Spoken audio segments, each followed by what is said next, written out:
Hold on, I'm just gonna set some stuff up, I believe.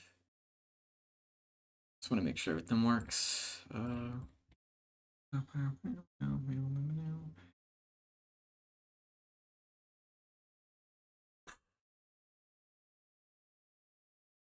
My shit working? Okay, it is working good.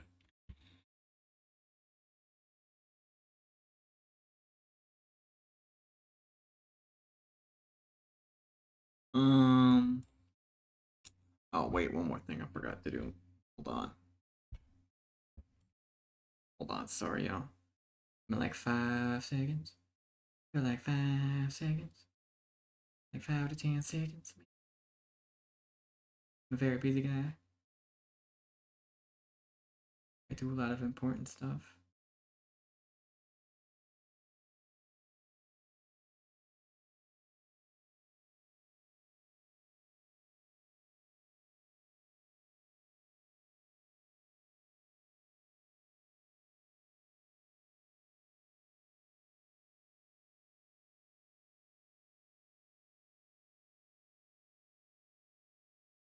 Okay, I'm ready. I'm ready. I'm ready. Okay. Okay. Here is my entire list of shit. And motherfuckers. Um, as you can see, I've got the Alliance heroes here as well. How do I... Okay, that's gone. Great. Um...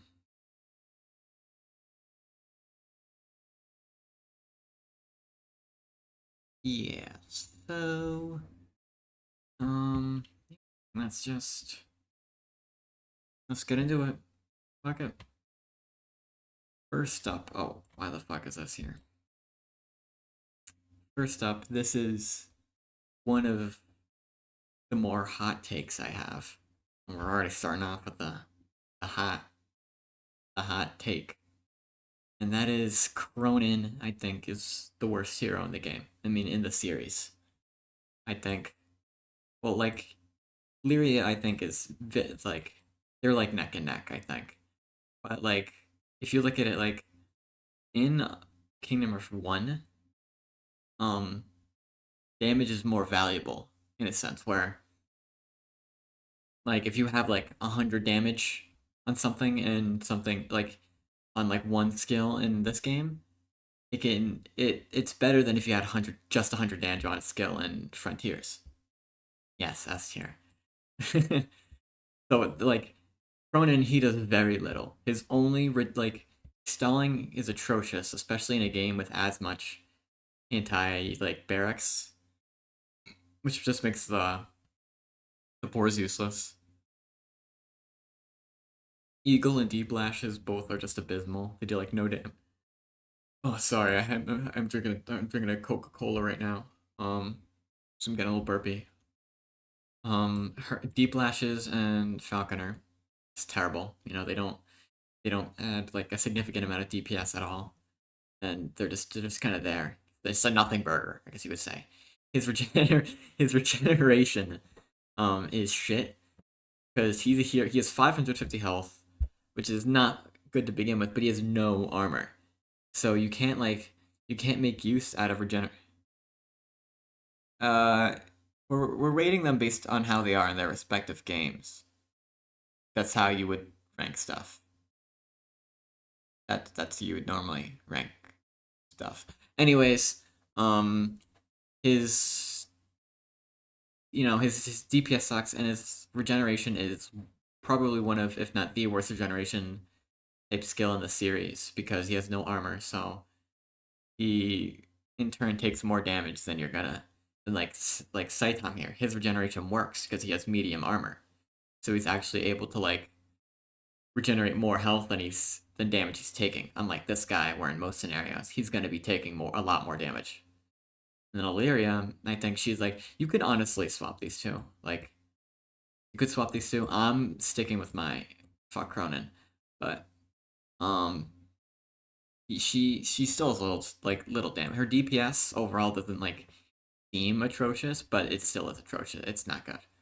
you can't use it significantly at all. And her Wildcat dies a lot. She her only like the only every hero I could say you could say is good in the early game, but I guess her Wildcat is more of an early game skill because of the way it can stall a unit for a bit, and that extra unit is much more valuable than it is in the early. Well, the reason why I'm not saying that about Cronin is because in Frontiers there's a lot of swarmy motherfuckers, right? So that's so like there's already going to be a lot. There's like it's unit inflation pretty much. There's a lot more enemies in this game, so the two boars get like they get less value than the one wildcat. They even have like less combined stats than the wildcats, so it's pretty not good. Yes, Cronin. Okay, okay, okay. Everybody knows Illyria sucks. Olin, I think, is better than these two, and I think yeah, I think he's because he's got this thing where they originally patched out like across all games they patched out the thing where you could move a hero and then which resets their attack speed. Like you could do it for Nivis. Um, I can't think of anybody else, but you could do it for Nivis and you could do it for Bolin. But they changed it to where instead of you having to move him on on the third bullet of his volley, you could just do it on a second, and it still works but it's still such intense micro. But I think because of the tons of extra DPS and how quickly you're going to be leveling him up, I think it's gives him an edge over these two. Yo, yeah, Laura. Yeah, yeah. Okay, I forgot about Laura. Sad. Well, she's look at Laura. She's still up there. And then the last hero I think I'm going to be putting in D tier is Mirage. Um, you could argue Bullen over, but nah. I think the only reason like her DP yeah, she's like a lyric, her overall DPS is shitty. Um hello Mox. You're gonna be it's just because of Lethal Strike. Lethal Strike like on its own, Lethal Strike is a decent skill. Like isolated from the if like she if her other damage like if she, like Lethal Strike is a decent skill, It's got a solid DPS, true damage, and it can insta kill. But the problem with it is just that, the rest of her kit sucks.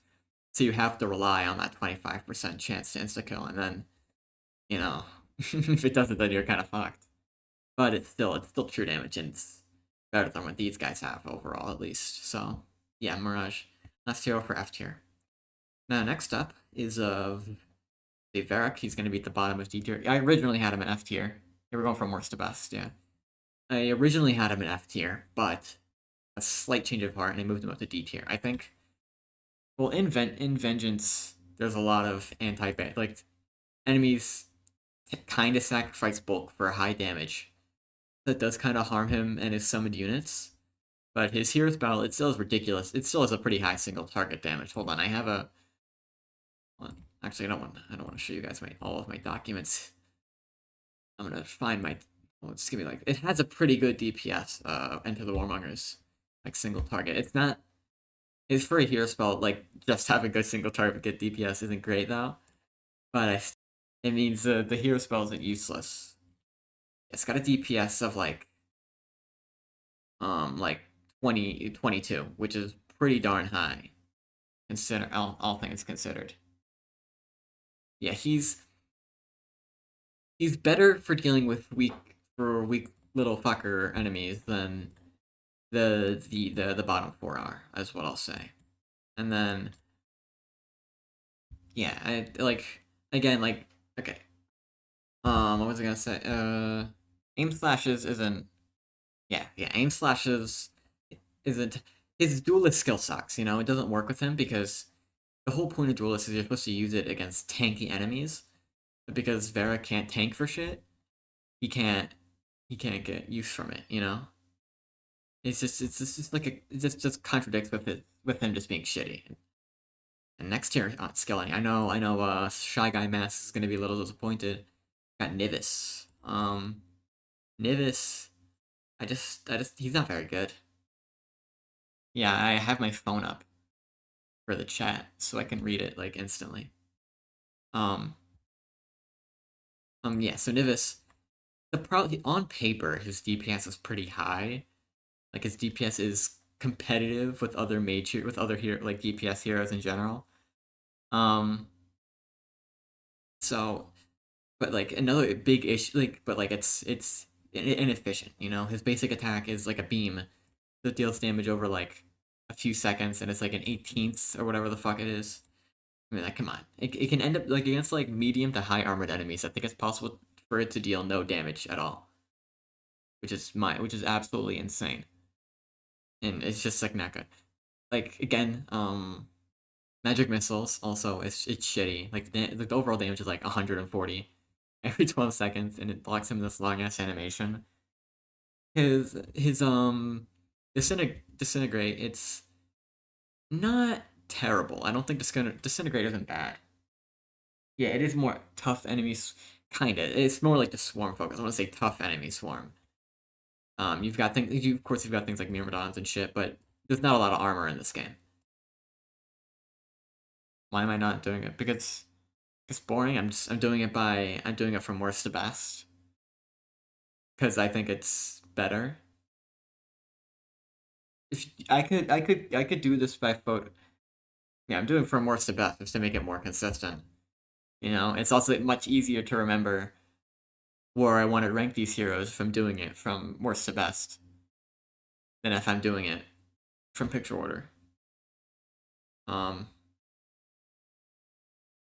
yeah, I could just do this from picture order though. It's mid. So like, okay, you know what? Fuck you. I'll do picture order. Okay, I'm gonna start it from. I'm gonna do picture order. Who do you? Who? Okay. Do you guys think I should do continue picture order or worst to best? Conan, this is a hot take from me. I just don't think he just does nothing in Frontiers. Um, damage shit. Damage shit. His stalling is shit because it's very anti-barrack, and his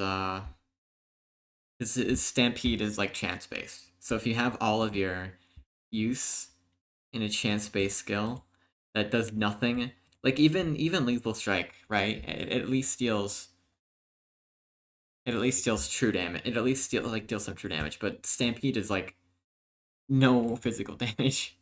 Yeah, I'm already doing it worse the best anyways. Um, but okay. Anyways, back to Nevis. Disintegrate. Disintegrate. It's just good. It's good for executing enemies. But like you can use it. It's like good for like black surges and blood shells and shit when they're at low health, or like abominations because it make like. But like overall, it's still not a good. Still not an amazing skill. You know. It's literally. Oh my god. There's there's literally a hero with a 25 with a regular insta kill on a 25-second cooldown. So and we're gonna get him to him a bit in the future. But yeah, like like what's the point? Next we've got where is he? Traman. Yeah, Traman. Um he's the first hero on this list whose entire use caveman anteater? Yeah, I'm a caveman. Oh no, I'm drinking a Coke right now, and I get a little gassy when I drink Coke, so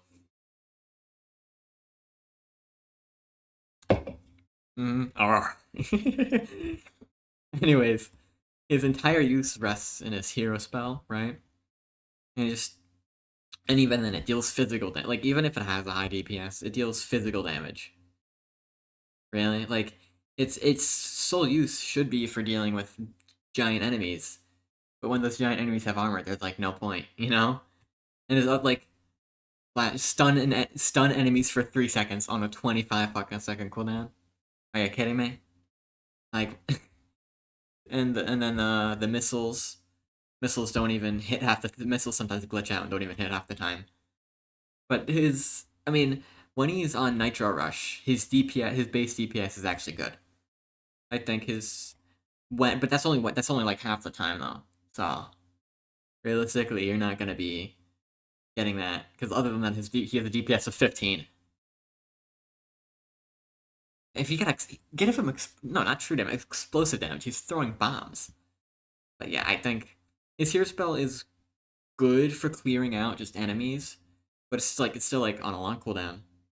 Deals only physical damage, and you know it's Come on. Come on. Nobody likes those kind of heroes. So I think we're gonna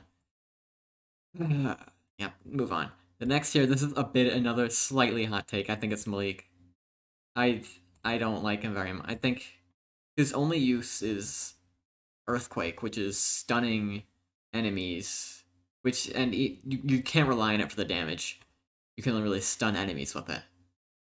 The problem with him though is that he's like, oh, he's good on Runes of Akeroth, or oh, he's good on Bonesburg, or like, well, yeah, well those are easy fucking levels, you know.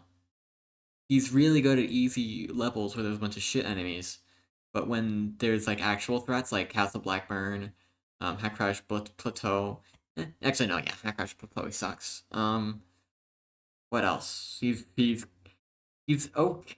He's like on Fungal Forest, but other than that, he's just not really good. The hot take for me. Yeah, well, at least do agree with it. If you didn't agree with it, I'd tell you to get out. No, I'm just kidding. All right, next hero. Who is? Yeah, okay, okay. I forgot to say his damage isn't good. You know, his base damage shit. He's slow.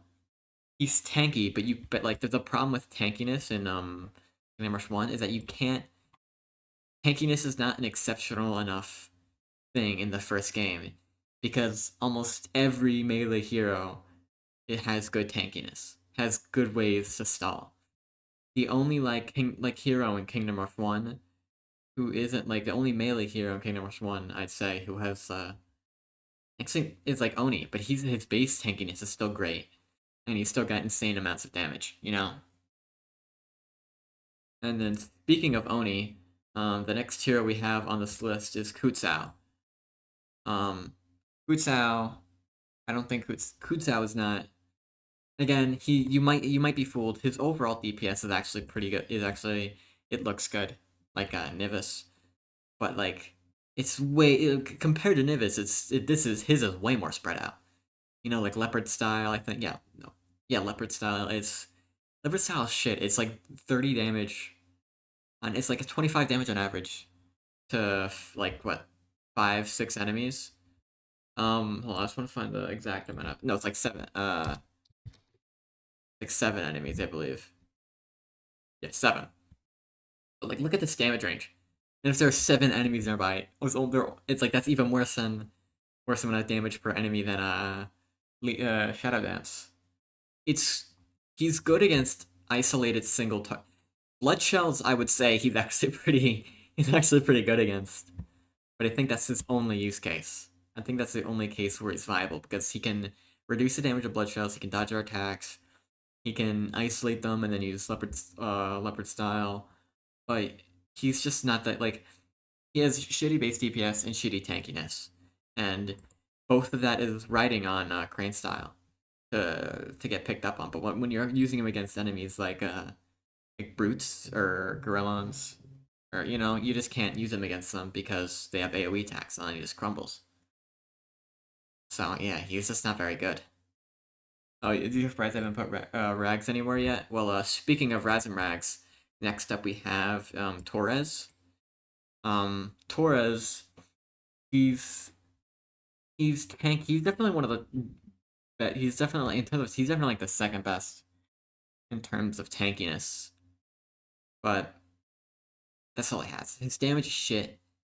Even with with defensive turret, even if it has a good DPS, it still displaces him, and it's over fucking 12 seconds. You can't rely on it at all. He's just not good. Like shit damage, shit shit support. Like the units, well, like when there's spitters, blade claw horrors, and behemoths, the spitters just the men at work just fucking die.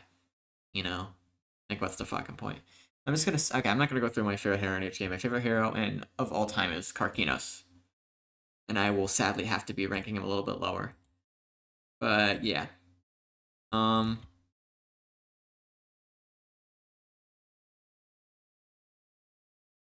yeah. I think those are just called useless fucking heroes.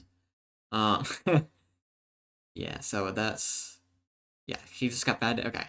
Next up, speaking of useless fucking heroes, next up we have Razumrax.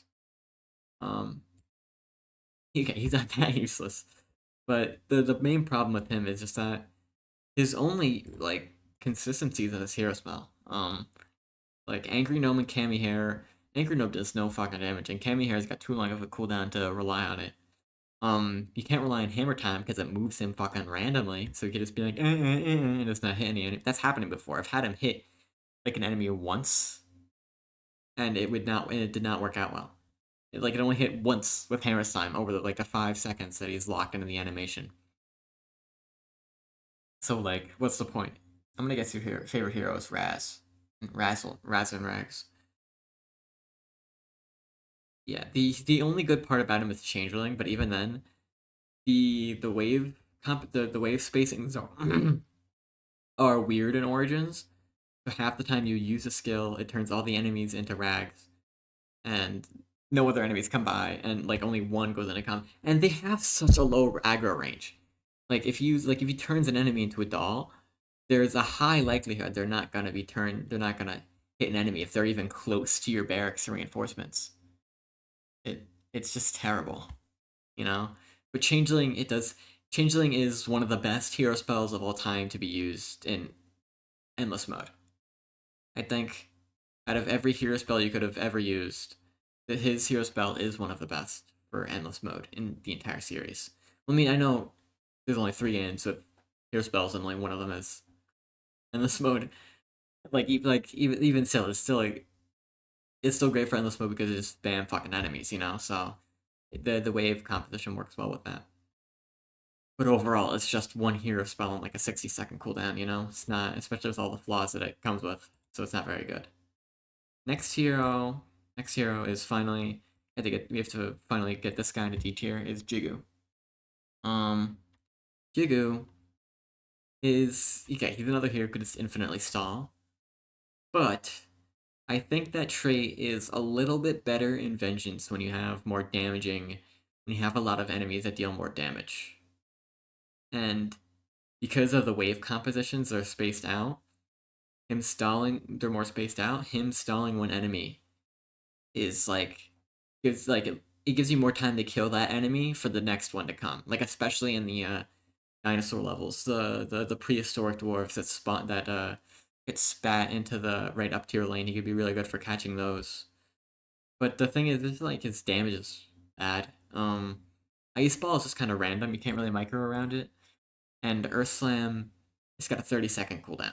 Like the damage overall is still isn't even good either. So like especially like Grawl's Stomp, I think it's called Stomp. Overall, it's just worse. It's just a worse version of this of his stomping tantrum. So yeah, but his stalling is still good. Earth Slam still has a mighty AoE, and uh, yeah, Earth Slam is funny. Earth Slam can activate on air units, which I never knew until like when I was recording something. It was really funny. Yeah. Yeah, not very good. I don't think he's very good. I don't know what y'all think of him. Um,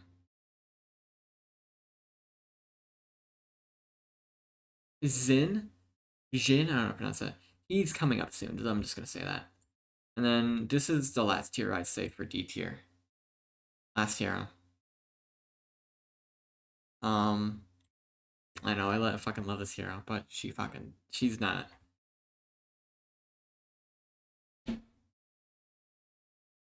Yeah, it's so funny. No, he'll activate it on flying enemies, and it'll work on flying. Like it'll like affect flying enemies. It's so funny. Okay, but anyways, your dream. No damage. You know, like a lot of these here. But her damage is like shit. She has absolutely zero damage on her own. It's actually bonkers.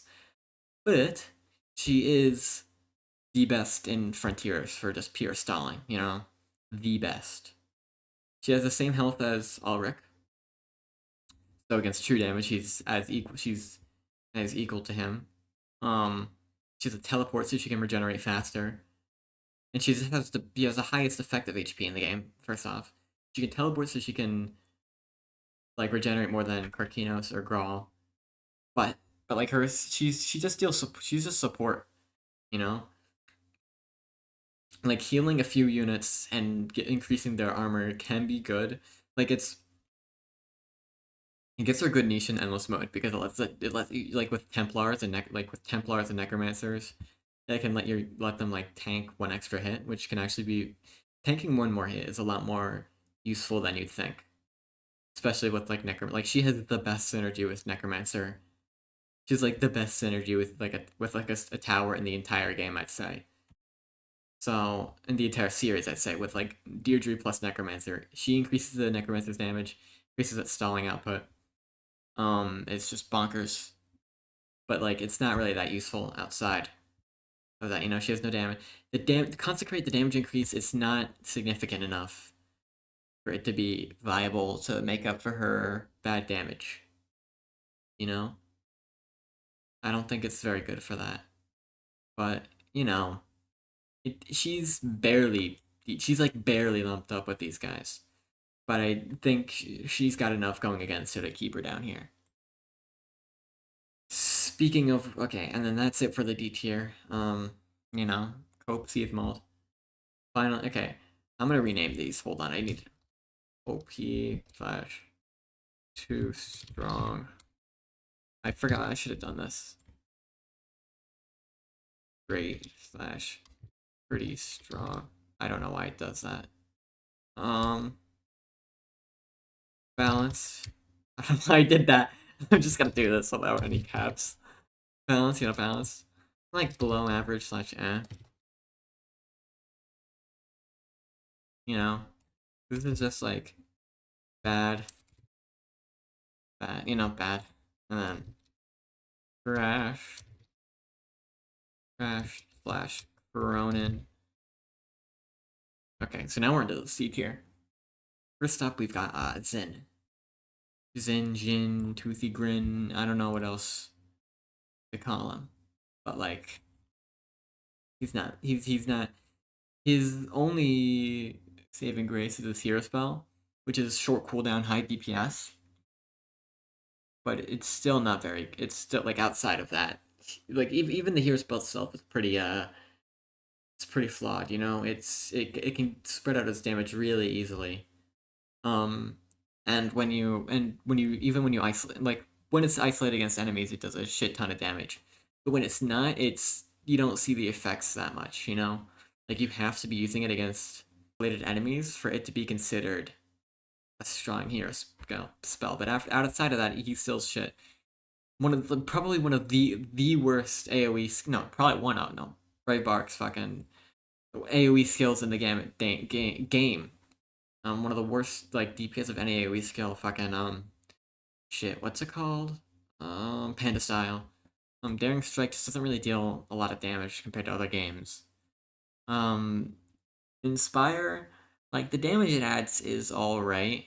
Like I know Orb is gonna love this one, but when you pair it up with the Archdruid Handroom Bears, it does shred through things, unarmored enemies pretty darn nicely. But outside of that, it doesn't really do much.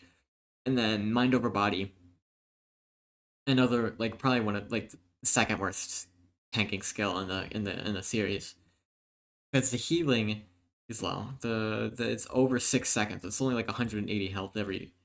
Well, let me find this. Like 180 health every 20 something seconds. Let me find it. Yeah, 20 seconds heals. Okay, 190 health, but it's still like it's worse than Venus's Sybarite, objectively.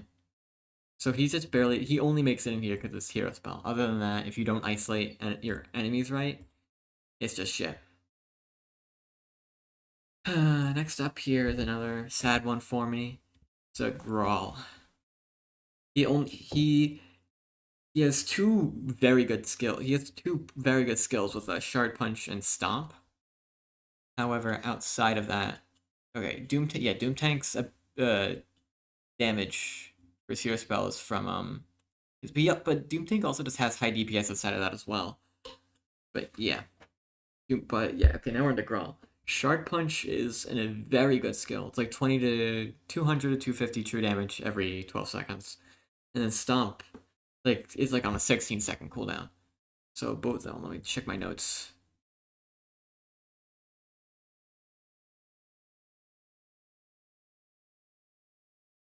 Yeah, yeah.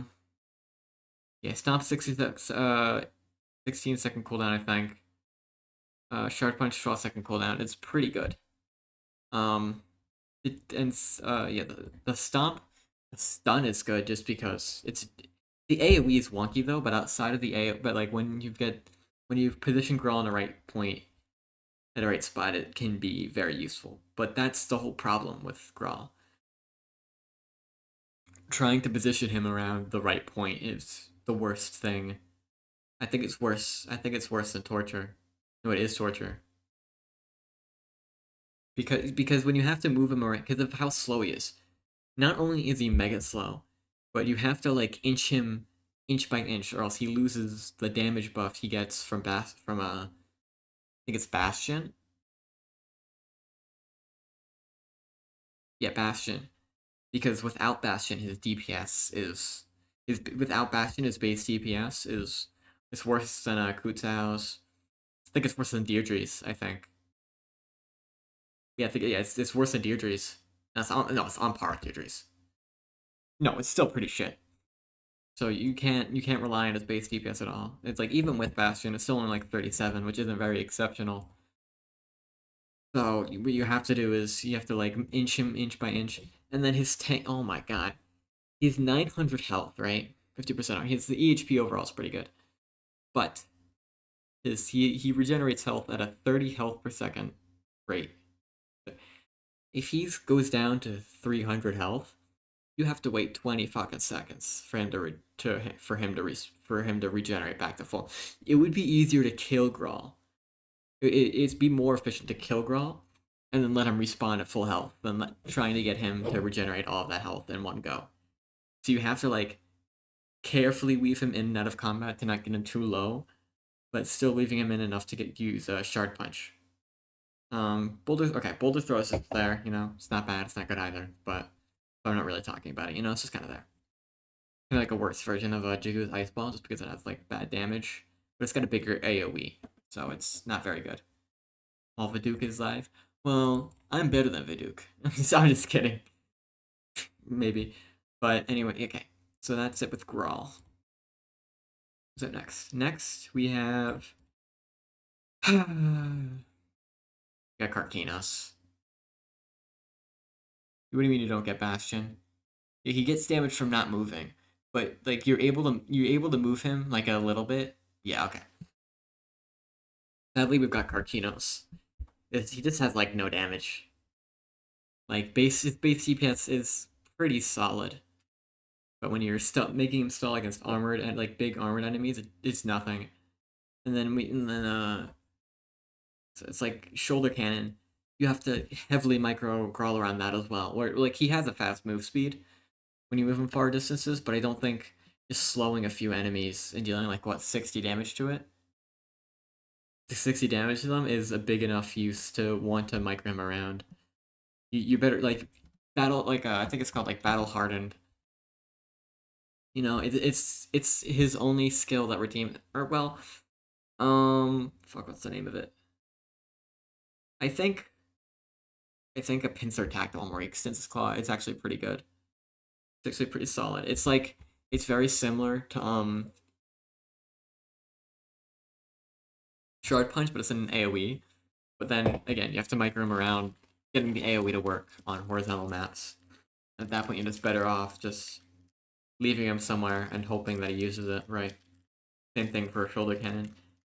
But like Deirdre, he has a really good niche in endless mode where not only is he the only hero in the game who is able to somewhat reliably stall against like the increasingly tough enemies, but his slow, when you use it right, can like infinitely stall enemies when paired with the battle mecha oil. So I think that's enough to keep him out of D tier, but it's still not great. He still would need more DPS to be better. But he's not bad. He's not awful, you know. We're getting into the point where heroes aren't terrible. Oh, okay. Here's another hot take for me. Another. I don't think she's good. I don't think she's very good at all. I don't. I don't see what other people see in her. I genuinely don't. So I'm eating a mint.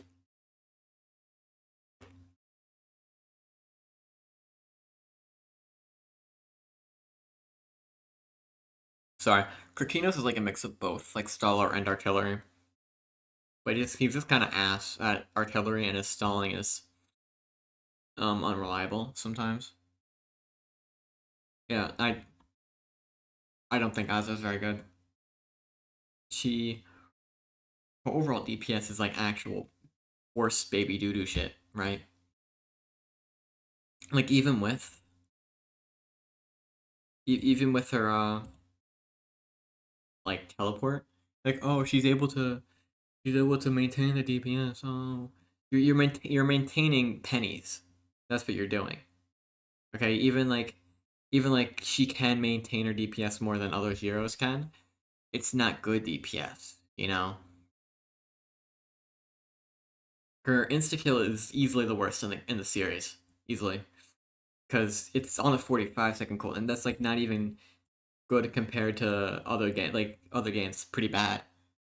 And the fact that it takes at least 20 like at least like what 15-20 seconds more than that to kill the enemies you want to target, you know? It takes so long for you to kill those tanky enemies to the point where if like but still if they take any amount of damage, you know, if the enemy affected by spider bite takes any amount of damage, that damage has immediately been wasted. That damage is immediately gone to shit, you know? It's bad. But it's still she still has a teleport though, so I gotta give her some credit for that. She can like for the Hammerhold DLC, um her Quiver of Sorrows is good for oh my he's live. Well, I'm better than Viduk. Oh god, fucking plague, fucking he got my ass. Anyways, it is but like for Hammerhold campaign, she's good for countering the elephants where she can just chip down her armor really easily. But you're sacrificing one thing for another because in this game, in that area, her insta kill gets so little value.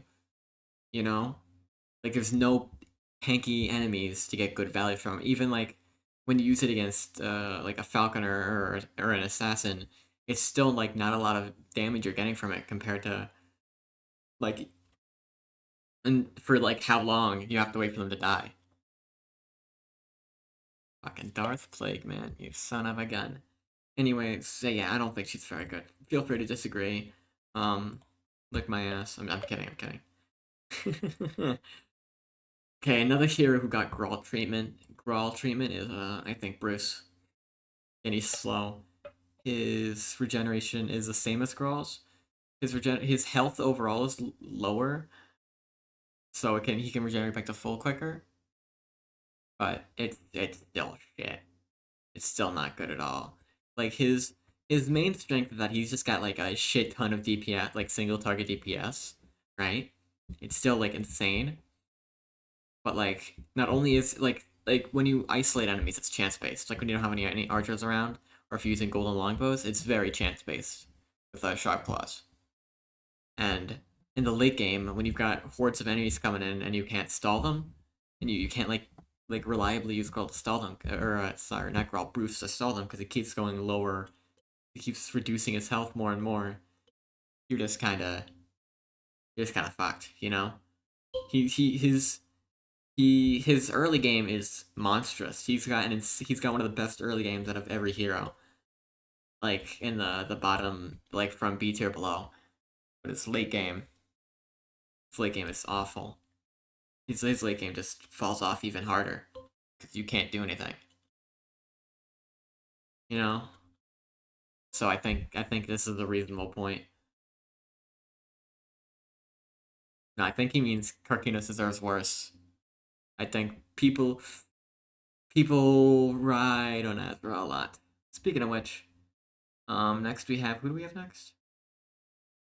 Oh yeah, the first the next alliance hero so far is Grimson. Grimson, his um his AoE damage is like with deadly spikes and creeping death. Those are great skills, you know, the great crowd control skills. But everything about him is awful. His damage, his single target damage is all right. Like his base damage is all right. His heart seeker is all right. But it's not like great. 10 AFK. Thanks a lot, bud. Um, it's not good. His transformation and his insta kill both collide. They both they contradict each other because if you want to try to get him to low health, he'll just insta kill an enemy and then boom, he's back up to 80% health. Pretty shit. But even when you do get him low enough against like a blade claw horror or a behemoth, they just kill him before he even finishes the animation. Because sometimes he'll prioritize his other skill animations before transforming. Like this transformation is like the bottom level of importance, I think, which is terrible for a skill that makes him transform when he's at 78 health. So this is not good. But I still think is there's four free heroes in Alliance. There's Vesper, Raylan, Grimson, and Nairu. But yeah, Grimson, I don't think he's not very good. Okay, who's up next? Grimson. Oh, Olak. Olak. Um, Olak's DPS is, when you look at it on paper, it is the same. It is on par with Azra's. Which is why I have Azra down there. Because not only that, his main drawing point isn't even his DPS. It's his monster. It's his insane hero spell. His hero spell, like, it lets you with how slow enemies are in this game, lets you perma-stall so many enemies with it. Dinas is soon. Calm down. His damage is still pretty shit though. Like his demonic blast is one of the worst targetings in the entire game. It's just all around. He can't be reliable for his damage. His hero spell is insane. But even still, when you get into the late game and there's more enemies and you can't teleport all of them, that's when he kind of starts to fall off because then he's not going to be able to kill those remaining enemies, right? So like you just kind of get stuck. So yeah, that's why I'm gonna put him here. And next year I'll find the one you were waiting for is Prince Dinas. The reason I have him so high is because he is the best hero in Kingdom Rush 1. Actually, no, it's second best, I think. No, he is the best in Kingdom Rush Origins. This hero in Kingdom Rush Origins for tanking against, for just dealing like for stalling Twilight Golems and Shadow champions because heal is great and his stun is fucking mad. Like his heal and his stun both let him stall enemies for such a long time. His hero spell, I think, gets a little bit underrated. It's great for the Knoll and Duradel Outskirts campaign because there's a lot of swarmers, because there's just a lot of enemies over there in general. So in the early games and for the Knoll campaign in the late game, the hero spell actually works really well for helping stall enemies.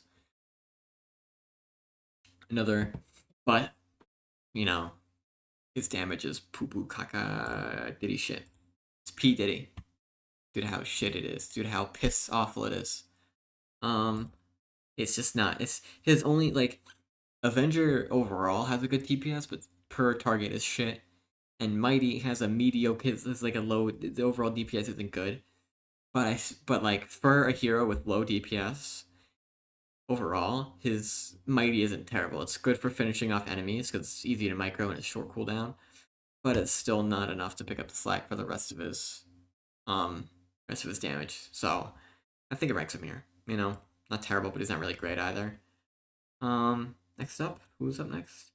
Another Staller Margosa. We're not even at Gerald yet. So we'll get to Gerald eventually. After doo doo poo poo. Yeah, I bet.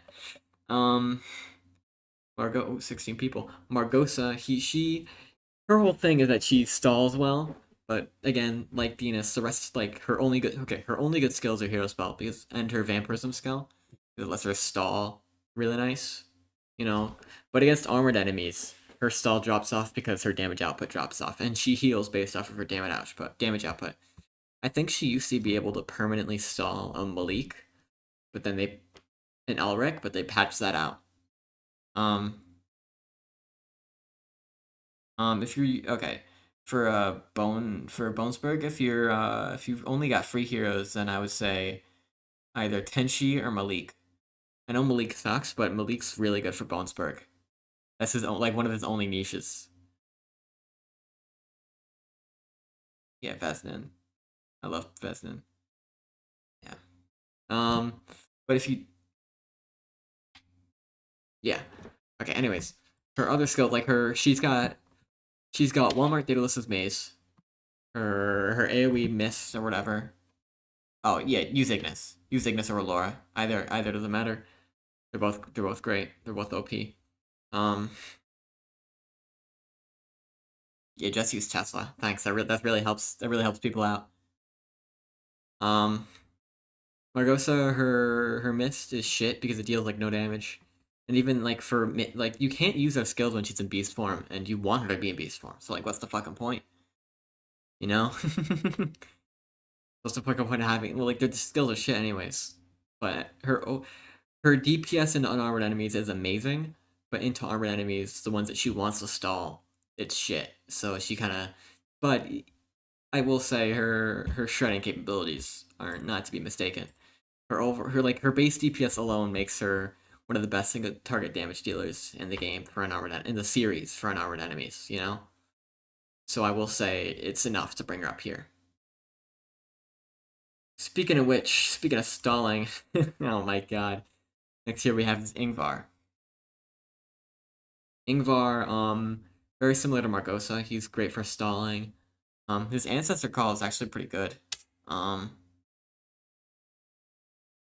Magnus can't teleport enemies. Um, anyways, his stalling is very good with bear form. His base stalling is meh, but his bear form is an amazing because when at max level because it lets him level up quicker because it gives him a faster attack speed, and it gives him a little bit more DPS, and it makes him invincible. So he's probably one of the best stallers in the game. He's like up there with Gerald, Tenchi, and Gerald, Tenchi, and Hacksaw. You know. Oh my god. Sorry. Anyways, and his ancestor is actually one of the better summons I'd say in the series. It has good uptime. The stats on the ancestors are pretty solid, and because of that, because of like how the Kingdom Hearts 1 is, summons in this game I think are valuable. But there's only two of them in the game. I'm pretty sure it's only his and Illyria's, and Illyria's is Illyria's. Oh, and there's Magus, but you can't use Magus to stall anyways. Um, yeah, he's great for unarmored enemies for damaging them, and then he's great for stalling. He's way more consistent than Margosa, but his damage is worse than Margosa's. So I think he isn't able to rank too much higher out of C tier. Speaking of which, the next tier. Speaking of stalling, again, next tier we have here is a slightly hot take. Um, to prefer Dinas. King Dinas is pretty cool. I'm not up to him yet. This is just Prince Dinas from Origins. Grosh. Grosh has a lot of the same problems as Jigu. Like he's slow. He's got like contradictory skills. He's got a death passive as a main skill, which I don't know if you know this. It's dog shit. And then, but then he's also got a skill where when he gets to low health, he turns invincible for a bit. I think I could see the vision with him. Like they were trying to be like, oh, my favorite is Frontiers too. The I see the vision with him. You're supposed to like put him in a melee combat for a shit ton of time. It's like an isolated combat turret, so he gets like the full bonus. Let him get to berserk mode, then let him die, get the value from his death passive, and then do that all over again. But getting value from death passive, I think, is a that's an oxymoron. One would say because it's a death passive. Like you automatically lose value when they're dead. But the problem is you have to play him in like a kind of similar play style, like away from enemies. But he's so slow, so it means it's hard to make him regenerate his health. But you don't want to move him near his allies too like often at all, or else he loses his stat buff. But I think his overall DPS is still very good. Like his whirlwind skill is a very good skill. It adds overall an insane amount of AoE DPS, especially when he gets to berserk mode. and his fucking crush, I don't know what it's called, deals deals a good amount of damage, stuns them, it increases his stalling, and then his hero spell is bonkers for for the giant AoE it has, you know? Got a monstrous AoE, you know? It's monstrous, it's humongous even. So, but I still think he's too slow, he's too clunky, he's too contradictory, so he stays in C tier. Speaking of C tier, the next hero we have is Thor. Thor. Thor, again, his base stalling is actually pretty good. Actually, no, I have this written down in a separate sheet somewhere. His base effective HP is pretty high. Yeah, it's 2,166, which is better than which is the second best for base stats in the game. It's better than Gerald, I think. Hold on. I think it's better than. Hold on. Let me see. Let me see this. Hold on. 580 divided by 20. Hold on. 80 divided by 0.2. No, never mind. Gerald's base. Okay, it's the third highest in the game for base. So he's pretty good, and it works well with his Mjolnir skill because while it is chance based, the more he's in combat, the more he's going to activate it. So the more DPS it's going to have. But like overall, it is a very high DPS skill. But per single target again, it's not very good. So it's similar to Malik. But what Malik doesn't have is he's got better damage, right? He's got better damage. He's got better tankiness, like at base. I think he's got a slightly better speed too. And Thunderclap, and he's got like again, he's got better damage. Thunderclap is very good. It's not very good. It's solid. It's good damage. It's good for the stun. You do got to micro him around it though, but that's not really a big issue. You know, like micro is a point of life, and his speed isn't atrocious like Malik's. So you get to use him. You get to use him more effectively and more easily. He's just a very easy hero to play. I think for a lot of like a lot of people will find him easy. Okay, and then second to last in C tier we have Therian. Um, her AoE damage is nice. Like Void Rift is a very good skill, but the rest of her skills are mediocre to not good. Her hero spell Cosmic Prison is just time lapse. You know, it makes enemies invincible, and while it does deal true damage, they're invincible for 8 fucking seconds. Like, come on, man, really? And then her single target damage is pretty bad. Like her base damage is good. It's better than Nairu's, but her single target damage overall is pretty shit. Black Aegis, the shield it provides is good when it's used on another hero, but when you use it on like an allied unit, it's not very like helpful. And the damage it deals, like it's all right. Like as a combination support and damage skill, it's all right, but it's too unpredictable, I'd say.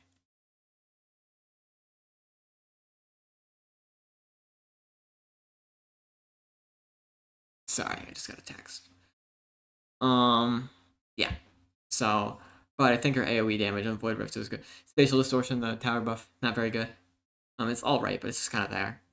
But yeah, Void Rift, I think mega carries her with her teleport as well.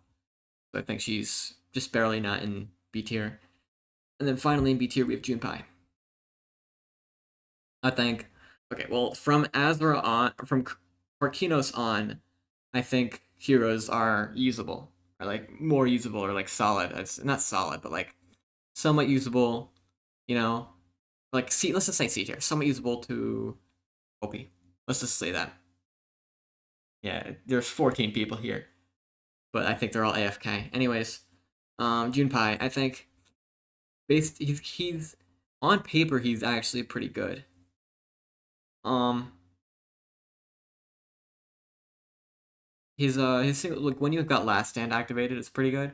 But I think this is a funny case where him being able to regenerate when he's attacking from range is a bad thing because then he's not able to maintain DPS. You know, he's not able to maintain that the Last Stand damage buff, which is a very significant damage buff. Um, yeah, it's his supportive skills are solid. They're not amazing, but they're solid. Um, Splash is pretty bad. It deals like no damage, and it's pretty much hammer smash but physical damage. Um, Gaze of the Naga is mid. It's not very like amazing, but due to how you want to play Junpei, it just contradicts with his playstyle. Tsunami, I think it's called, or like Tidal Wave or whatever. It's a it's very like wide stun, but it deals low damage and it's got a blind spot like Frozen Breath. So you really need to be microing around that blind spot. And then Courage, I think, is or like the banner, I think is the best. Um, One of the best support skills or like healing skills in the entire series because it has a good like healing per second over time. It's in an AOE. It's got a short cooldown. It's great. Yeah, Therian is an S tier for obscure talent. She's an S tier because she's a sister of Grimson. Anyways, um, yeah, his hero spell is all right for making up for his lack of damage, but it's over 6 seconds, so you're still gonna be taking a while to deal out the damage. And I think because of his shitty weakness into armored enemies, because of how shitty he's into armored enemies, because of how like high damage enemies can be in this game in Vengeance, and just due to him not really work like due to his passive kind of conflicting with his ranged attack where you want to be having him most of the time, it's not very good. Because Blackthorn is really good. That's why he's not on the list yet. Um, okay. Well, this is C tier. So don't sweat your bollocks off. Next tier we have barely makes into C tier is Saitan. Hold on, I gotta take my sweatshirt off. I don't know why I still have this. Oh my god, it's so fucking hot in here. My god, I'm actually gonna kill myself. Not, I'm actually not. Okay, Saitan. Next up is Saitan. His, he is a very good support hero. Him and Junpei are like very equal, but I think because of just by virtue of him being in Frontiers, I think Saitan's able to make it into B tier. They stand like his overall damage is shitty. You know, like spinning pole. It's 9 p.m. It's like spinning pole to Super Storm are both like horrendous for damage. It's because Super Storm has such a long animation for how like mediocre damage it deals on how high of a cooldown it is, and the same thing goes for spinning pole, but to an even worse degree. Um, but his I think outside, and then he's got a his melee stalling. I actually think is another upside to him. His monkey's palm. I think he's actually great for countering black surges because monkey's palm has 100% uptime with the silence, so he can stun them for 3 seconds, heal back some of his health, silence them so they can't disable your towers, and then just keep rinsing and repeating. He won't be able to infinitely stall them, but he can stall them for long enough where I think it's a good niche. But then but like that's not the main point you want for him. It's Angry God. Angry God is insane for a support skill. It makes enemies take insane amount of damage for like a bonus like what 45% damage for 6 seconds, and that's already bonkers on its own. But it's in a game where you have Warp with Furnace Blast, one of the craziest AOE skills in the series. It's not a game where you've got Crossbow Bolt, insanely good single target damage. Again, we've got Tribal Axor's Totem of Weakness, which increases the damage enemies take even more. And when that times up well, when they time up with those three skills, it's beautiful. He just pairs well with so many scenarios. But in the early game, when you don't have a lot of firepower from your towers, you are gonna suffer. But he scales really well into the late game because of Angry God. So I think that snags in B tier. Next up, this is another controversial take, but I think Brave Bark's B tier, barely, because when you look at him, his damage overall is is shit. You know, he's got base damage is terrible. Root Spike's one of the worst AOE skills in the game. It's not very good. And then you've got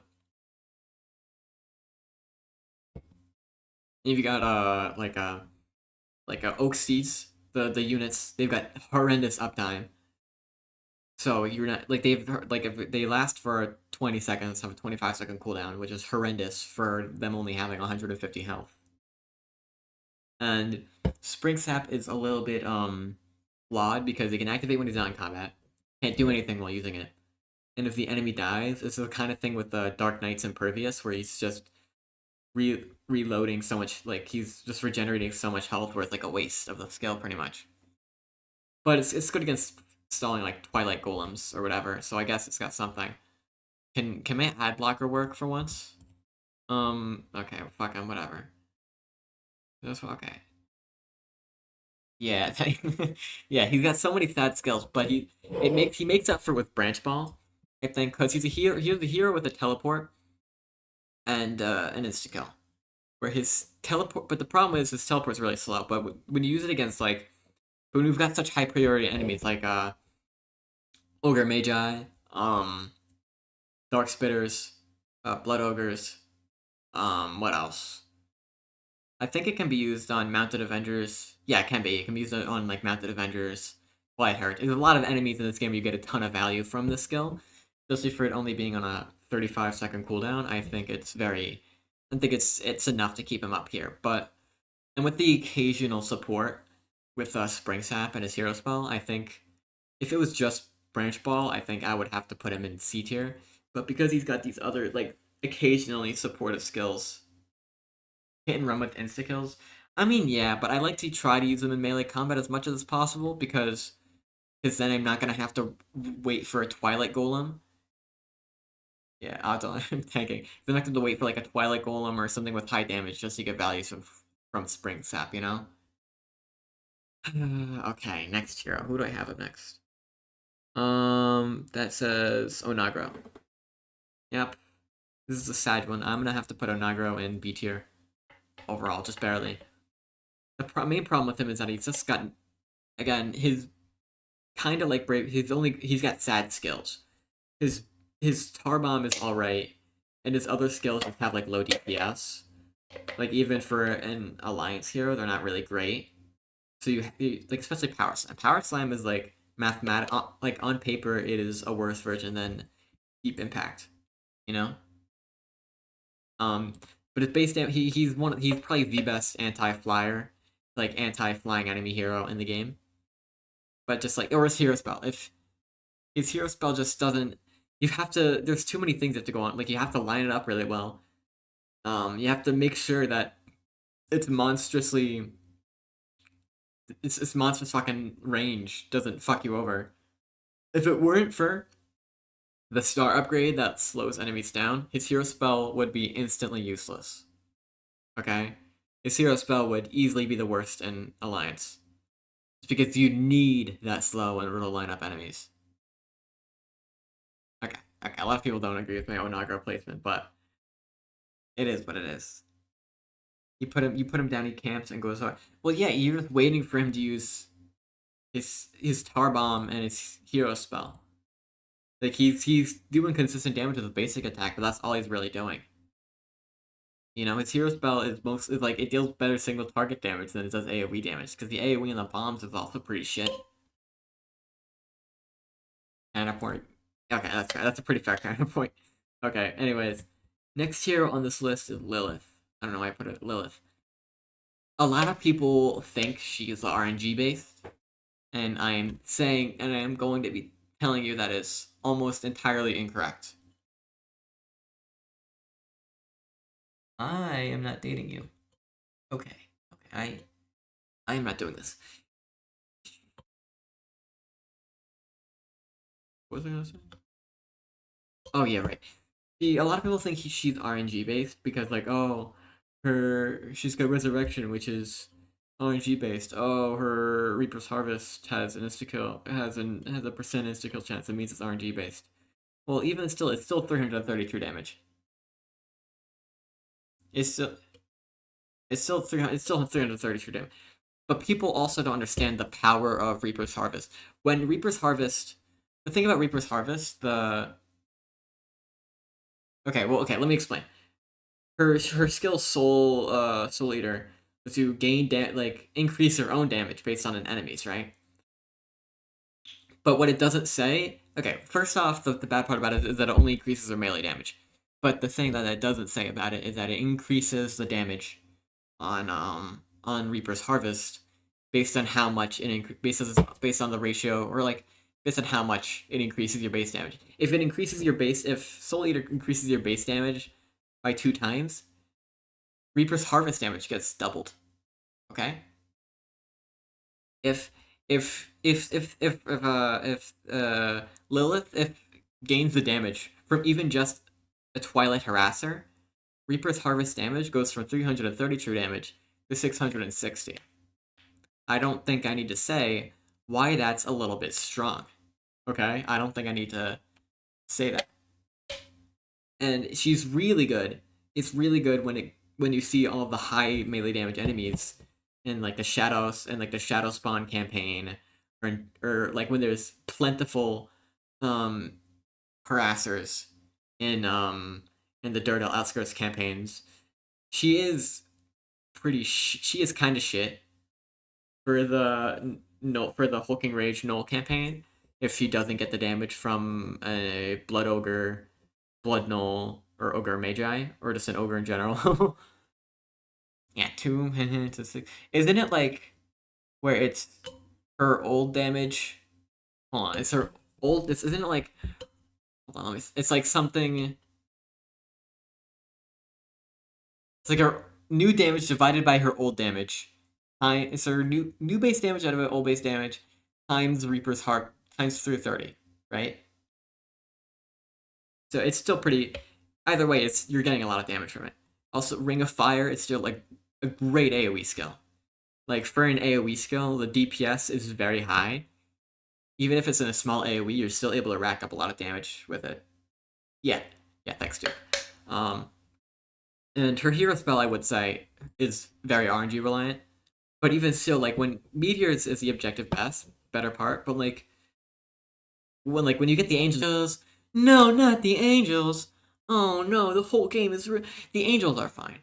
They still deal a respectable amount of damage overall. Yeah, Infernal Wheel. I thought it was Ring of Fire. Oh, Ring of Fire is a Phoenix skill.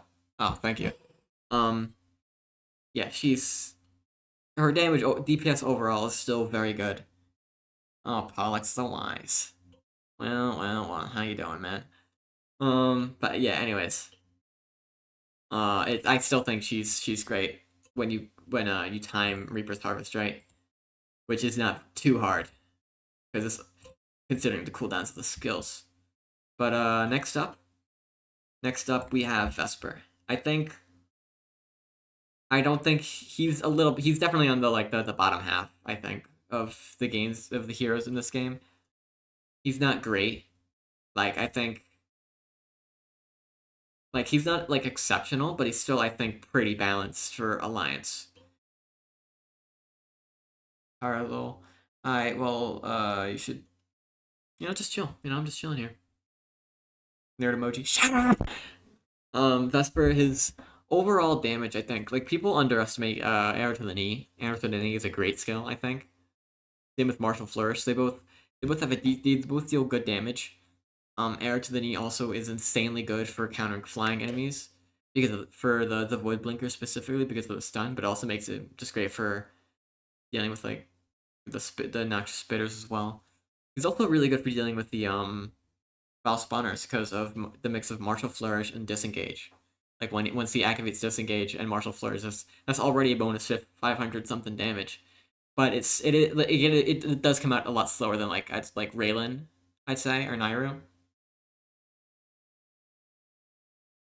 But anyways, yeah, he's not amazing, but I still think he gets the job done. His biggest weakness is like his pure physical damage.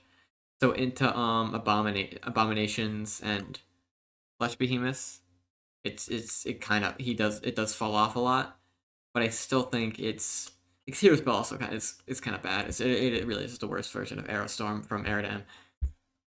So I don't think he's not amazing, but I don't think he's terrible. I think he's pretty alright. I think he's pretty well balanced for Alliance as far as heroes go. Okay, hold on. I accidentally opened something I did not want to open. It was my thing where I press Control Z, it makes things transparent. Okay, what's up next? Oh, next up is Ash Bite. First flying. He is okay. He is the worst flying hero in the series. Okay, but he's not bad by any means. I think his overall true. The only thing that like carries him is Rain of Fire. Like I remember earlier today I was playing Ash Bite level 10, mind you, on Nazaru's Gates with every skill max except Rain of Fire, no Rain of Fire at all. And he was so shit. Like he needs Rain of Fire because without it, his other skills just deal like low damage. So you need Rain of Fire in order to just give him like consistent overall good true damage. But even like Wildfire Barrage is a good skill. Is a very good skill when you micro it properly. Um, I think Devour or whatever it's called. I think it not Devour. It's like Feast. I think it gets a little bit more hate than it deserves.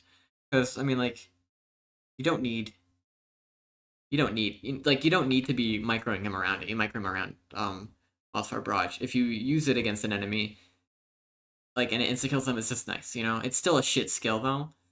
But I think people like act like you're supposed to rely on it. You're not. Nairu is a free hero, so Alliance is worth the moolah though. Um, but yeah, okay. Anyways, Smoke Screen, I think it's all right. It's an all right skill. It's not terrible, but you know, it's just like there. It's just like a slow. You know, so it's not bad. But I think the main thing holds it back is his bad single target damage and the fact that you need to wait for the damage to completely roll out with Rain of Fire. So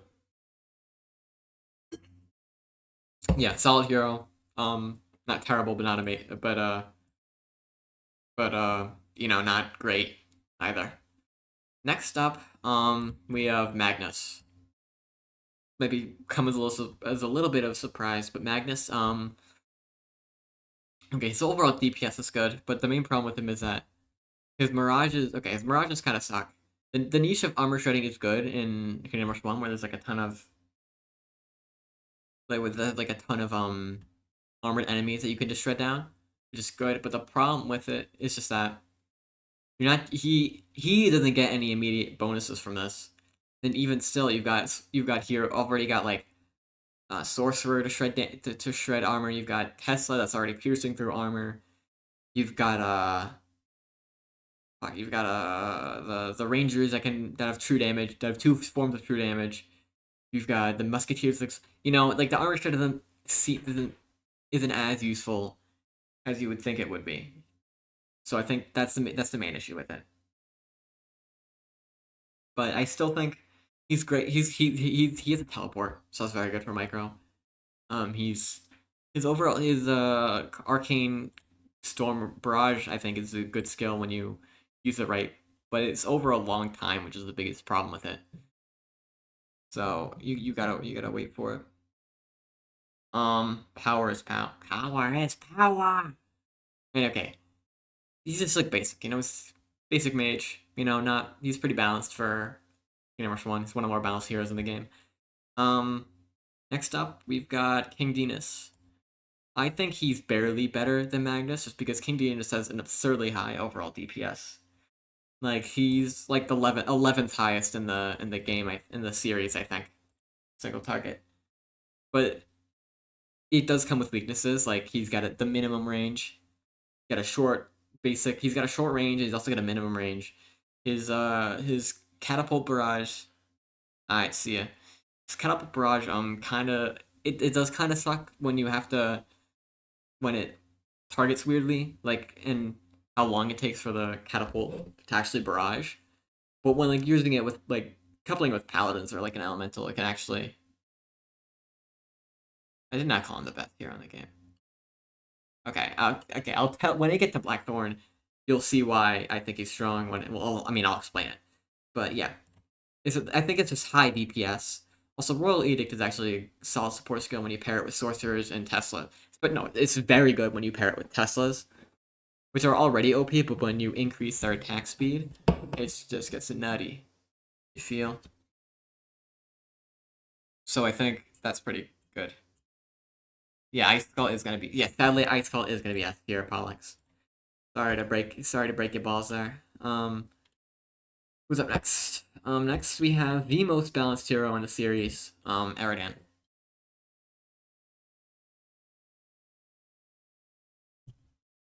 Hold on.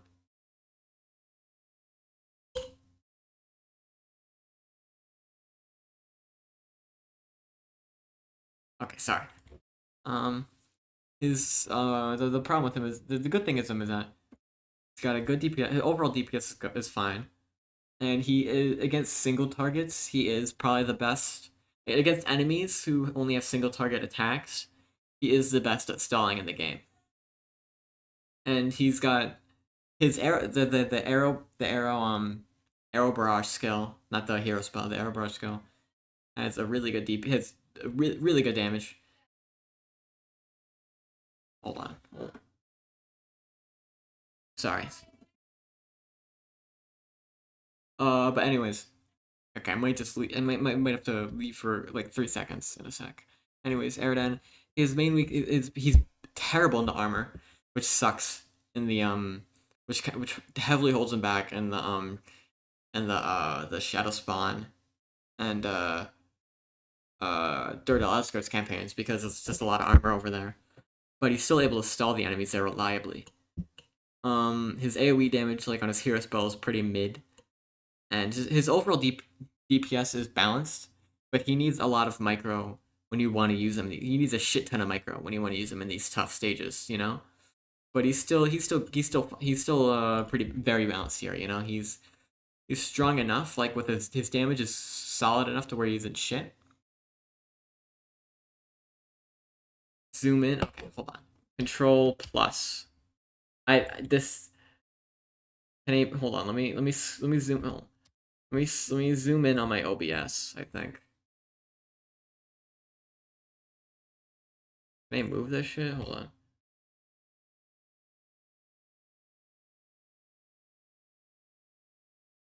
Hold on. Let me just control plus plus twice. Oh, okay. Okay, never mind. That was easy. Um. Anyways, yeah, most balanced hero in the series. There more has to be said. Next up, we've got the most second one of the most another one of the most balanced heroes in the series and the most balanced vengeance. We have Mortimus. Um, I remember fucking loving this guy as a kid because he could summon zombies. His main thing is that he is the one of the best in the series for uh choke points with the sick zombies, and you're able to constantly get an influx of them, even if it is vengeance, whether it's like slowly moving waves. You're still able to set them up. His problem is like everything else is pretty shit. His base damage is terrible. Um, his rotten land bad damage. The fear the lich or whatever it's called. The skill that fears one enemy's back. It has a 20-second cooldown. Like it's good for like a leak when it gets by, but like that's it. You know, you're not really gonna be using it a lot. Um, his hero spell does take a while. Um, his hero spell is reliant on AI, which is an issue, but when it works amazingly. But when you waste it, it's shit, so it is kind of 50-50. But I still think, but like he's still like amazing for setting up choke points. You know, he's a very kind of like brain dead hero, or like, but you have to use Grim Presence as well, which makes him not as brain dead. Grim Presence is great for reducing the resistances of enemies. You're, when you're constantly moving him, and because his skeleton thing is the zombie passive is a passive, you don't really need to like move him. So it's so yeah, it's pretty good. He's a pretty solid hero. Very, but he's in like, but, you know, he's got great stalling capabilities, but he got shit damage capabilities. So it's pretty balanced. Speaking of overall damage, we've got Broden. Um, Broden now. I used to think he was bad. I used to think he was pretty bad. I think he used to think he was C tier, but I think after using him more, he's actually pretty solid. He does have a lot of AoE stuff, but funnily enough, his the best part about him is his single target. His hero spell has insane amount of single target damage, single target true damage, might I add. But the problem with it is that it has kind of bad AI. Um, that kind of has like, yeah, if you use it and there are more enemies nearby, and you don't use it against an isolated target, there is a high chance that one bird is still going to go for some random enemy, and you're not going to get that full concentrated DPS, which sucks. But when you use it right, it shreds through everything. It's great for air defense, like against blinkers. But yeah, it's good. And then his hunting dive is another one of the best skills in the game. Because it's an execute for up to 600 health every 20 seconds, which is very good for just executing enemies. It's great for abominations, blade claws, vile spawners, um, even like noxious spitters. It's great for everything. So you could just use it. It's great. But then the issues arise where his other skills are shit or aren't very good. Carpet bombing is okay. Like the damage it deals is good, but it also has like the shitty artillery targeting where it'll throw it ahead and sometimes it throws it ahead of the enemies and it won't account for stalling at all, which some other skills like tar bomb here has. So it's not very. So it does tend to miss a lot or only hit like one or two enemies. So it's not really good. It's not really reliable. Is what I'm saying. And then Terror Shriek, it's just a stun. It's nothing special. It's 2 second stun. The slow afterwards is all right, but it's not like something you'd want to rely on. And then Exemplary Lead, again, one of the worst skills in the entire series. It deals like shit damage it deals like 100 damage every 12 seconds, and it lasts for 2.5 seconds. Like that damage, it's like 40 damage per 0.5 second or whatever. That's like not. I'm pretty sure I did the math. I'm not wrong, but it's just not good.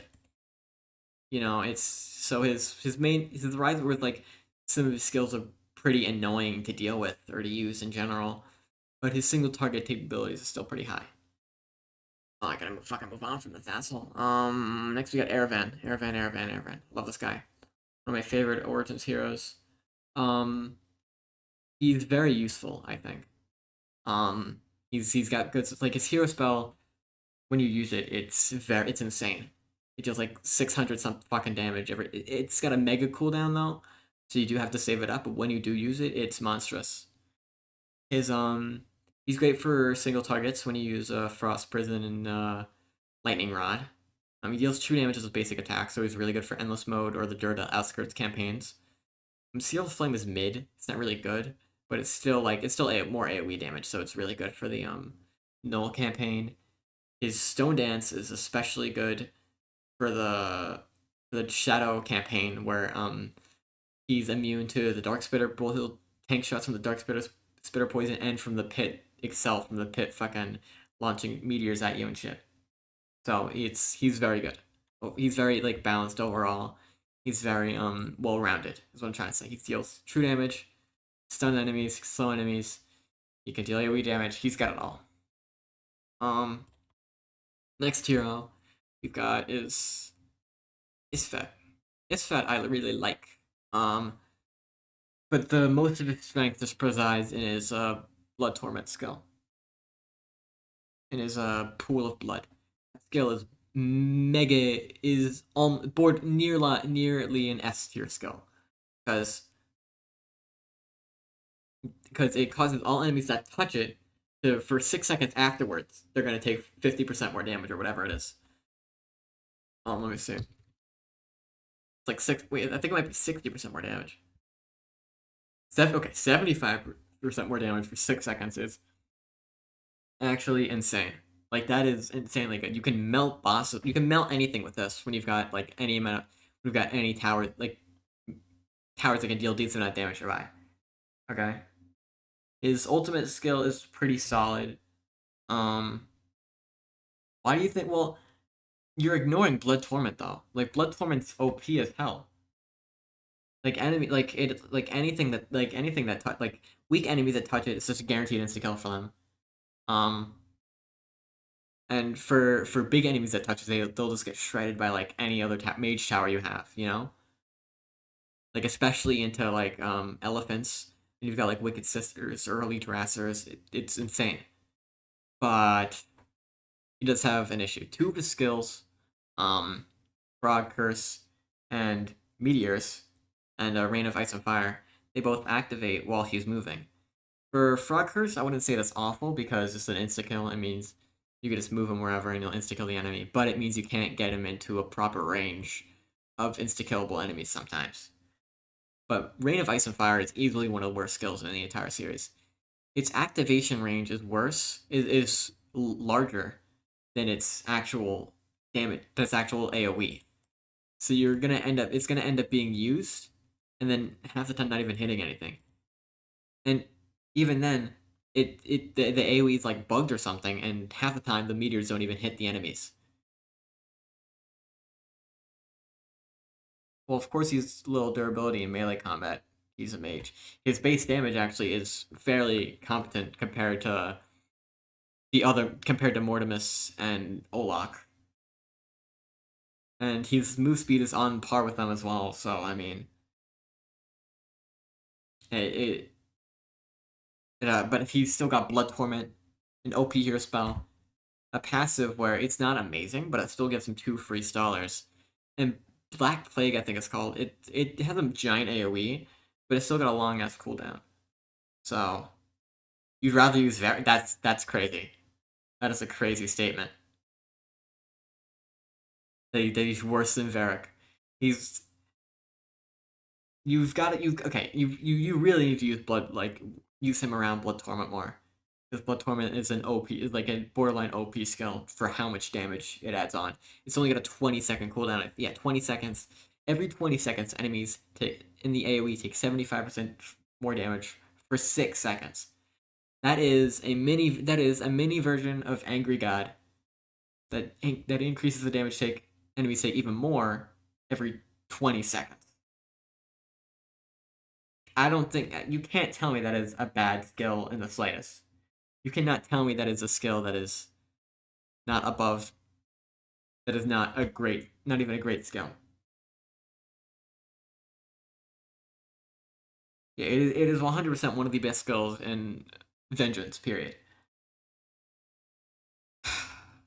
Do I have, wait, what's the next? Okay, we're gonna move on for this. Next hero I have on here,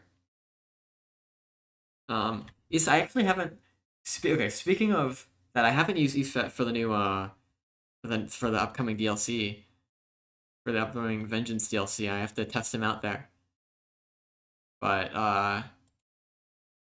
I'm gonna assume that he's gonna work very well there. Speaking of which, next year I have on here is Faustus. Faustus, he's got very high numbers and he's got a lot of true damage. I think, well, it's a combination of Blood Torment, his hero spell, his insta kill, his Black Plague. You know his Blood Torment and his hero spell are both great. Frog Curse is okay. It's got a short cooldown. So overall, it's got to be. Oh, Basia. So overall, it's pretty solid for insta killing enemies. It's pretty reliable. And Black Plague is a monstrous AOE. So even when it does have a long cooldown, when it does activate, it can do a lot of damage overall. It does more than the 150 damage it says. It's just like 250 something, I believe, because it Goodbye. Okay. Anyways, we're moving on from Misfit. Pollux. We could discuss this when I finish the list. Faustus. He's got true damage on everything, which is already a plus. He's got a lot. No, actually, wait. I think Dragonlance is true damage. I'm right. He's got high numbers. Is this thing when he's got a varied playstyle where you want to use him, where he can easily isolate enemies with his teleport, and that's what you want to be using him against isolated enemies because that's when he deals the most damage with Dragonlance and his basic attack. And then you can use his Liquid Fire and Dragon Rage skills to cover AoE on different parts of to cover groups of enemies on different parts of the map as well. So you can use them to cover 2 different roles.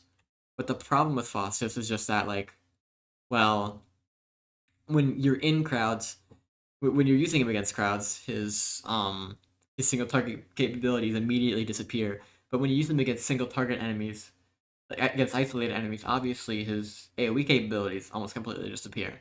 So like you need to constantly micro him around AoE single target, AoE single target. And because of how much you have to sacrifice to use him in one role, um it's it does mean, but he's still got high numbers. Like he's single target damage overall is very high, and he's got two great AoE true damage skills where they just have giant AoE. Even if they don't deal the most damage or have the highest lowest cooldown, they still have a monstrous AoE, which you can't deny. Okay, over Phoenix, that's a bit of a thing. We'll talk about that later. We'll get to Phoenix when we get to it. Anyways,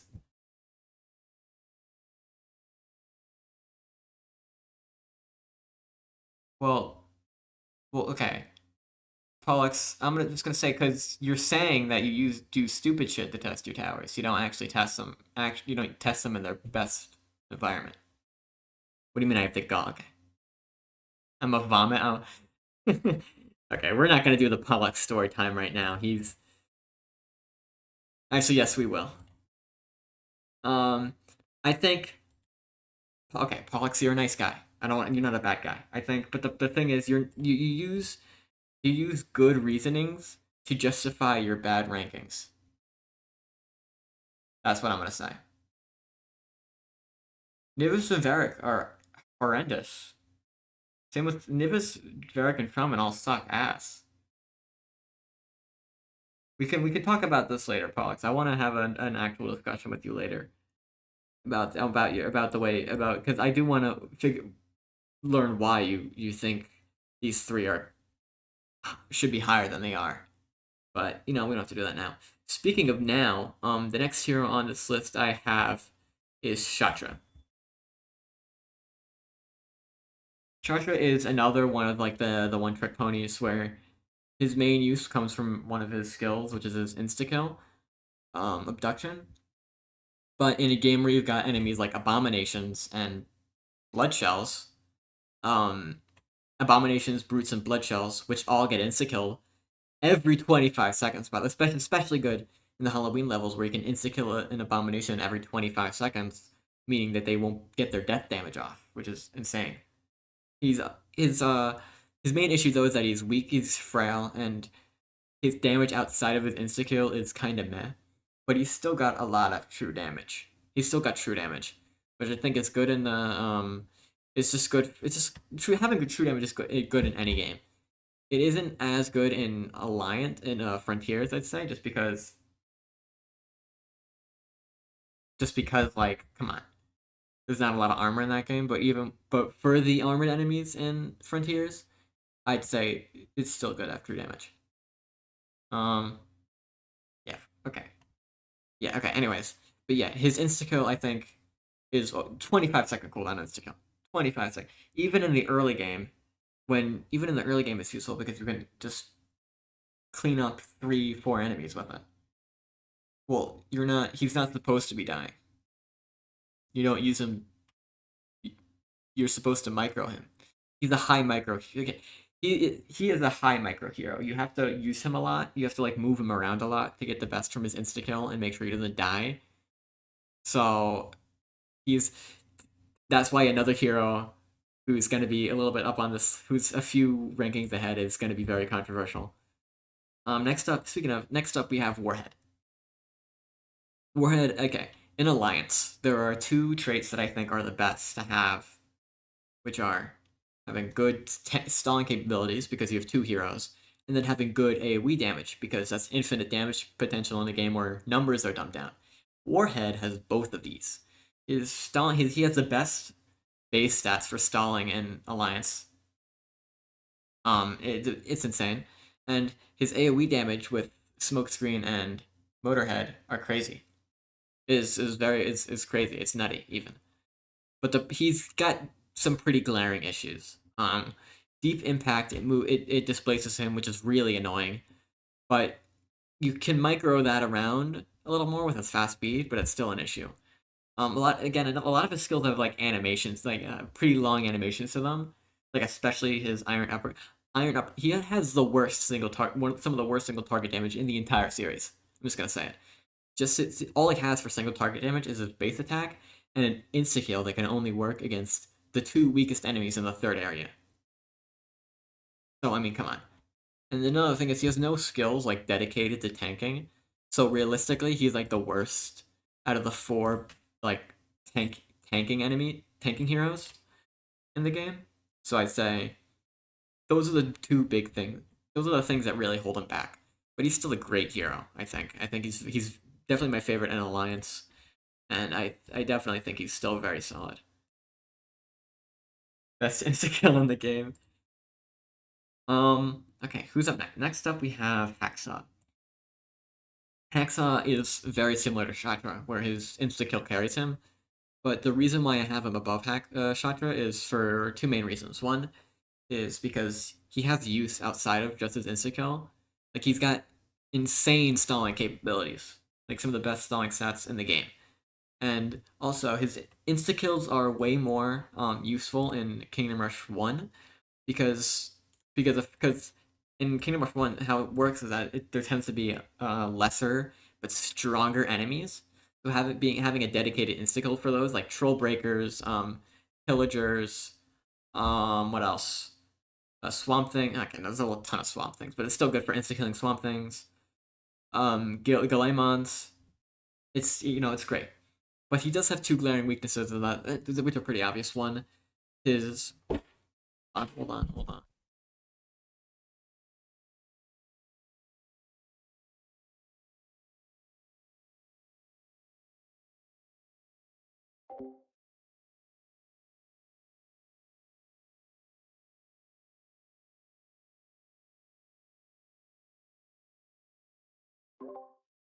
Sorry, I'm back. Sorry, y'all. Anyways, as I was saying, um, he's got two glaring weaknesses of that. He still has no damage outside of his basic attack, outside of his insta kill. And well, I mean, like Flying Saw Blade does have an overall good DPS. Okay, yeah, he's also but he's slow, and he also has a horrendously slow level up speed as well, which can make it hard to get his insta kill. But I still think I still think he's a great hero. I still think when you use him correctly and use him on the right maps, his insta kill is insanely valuable.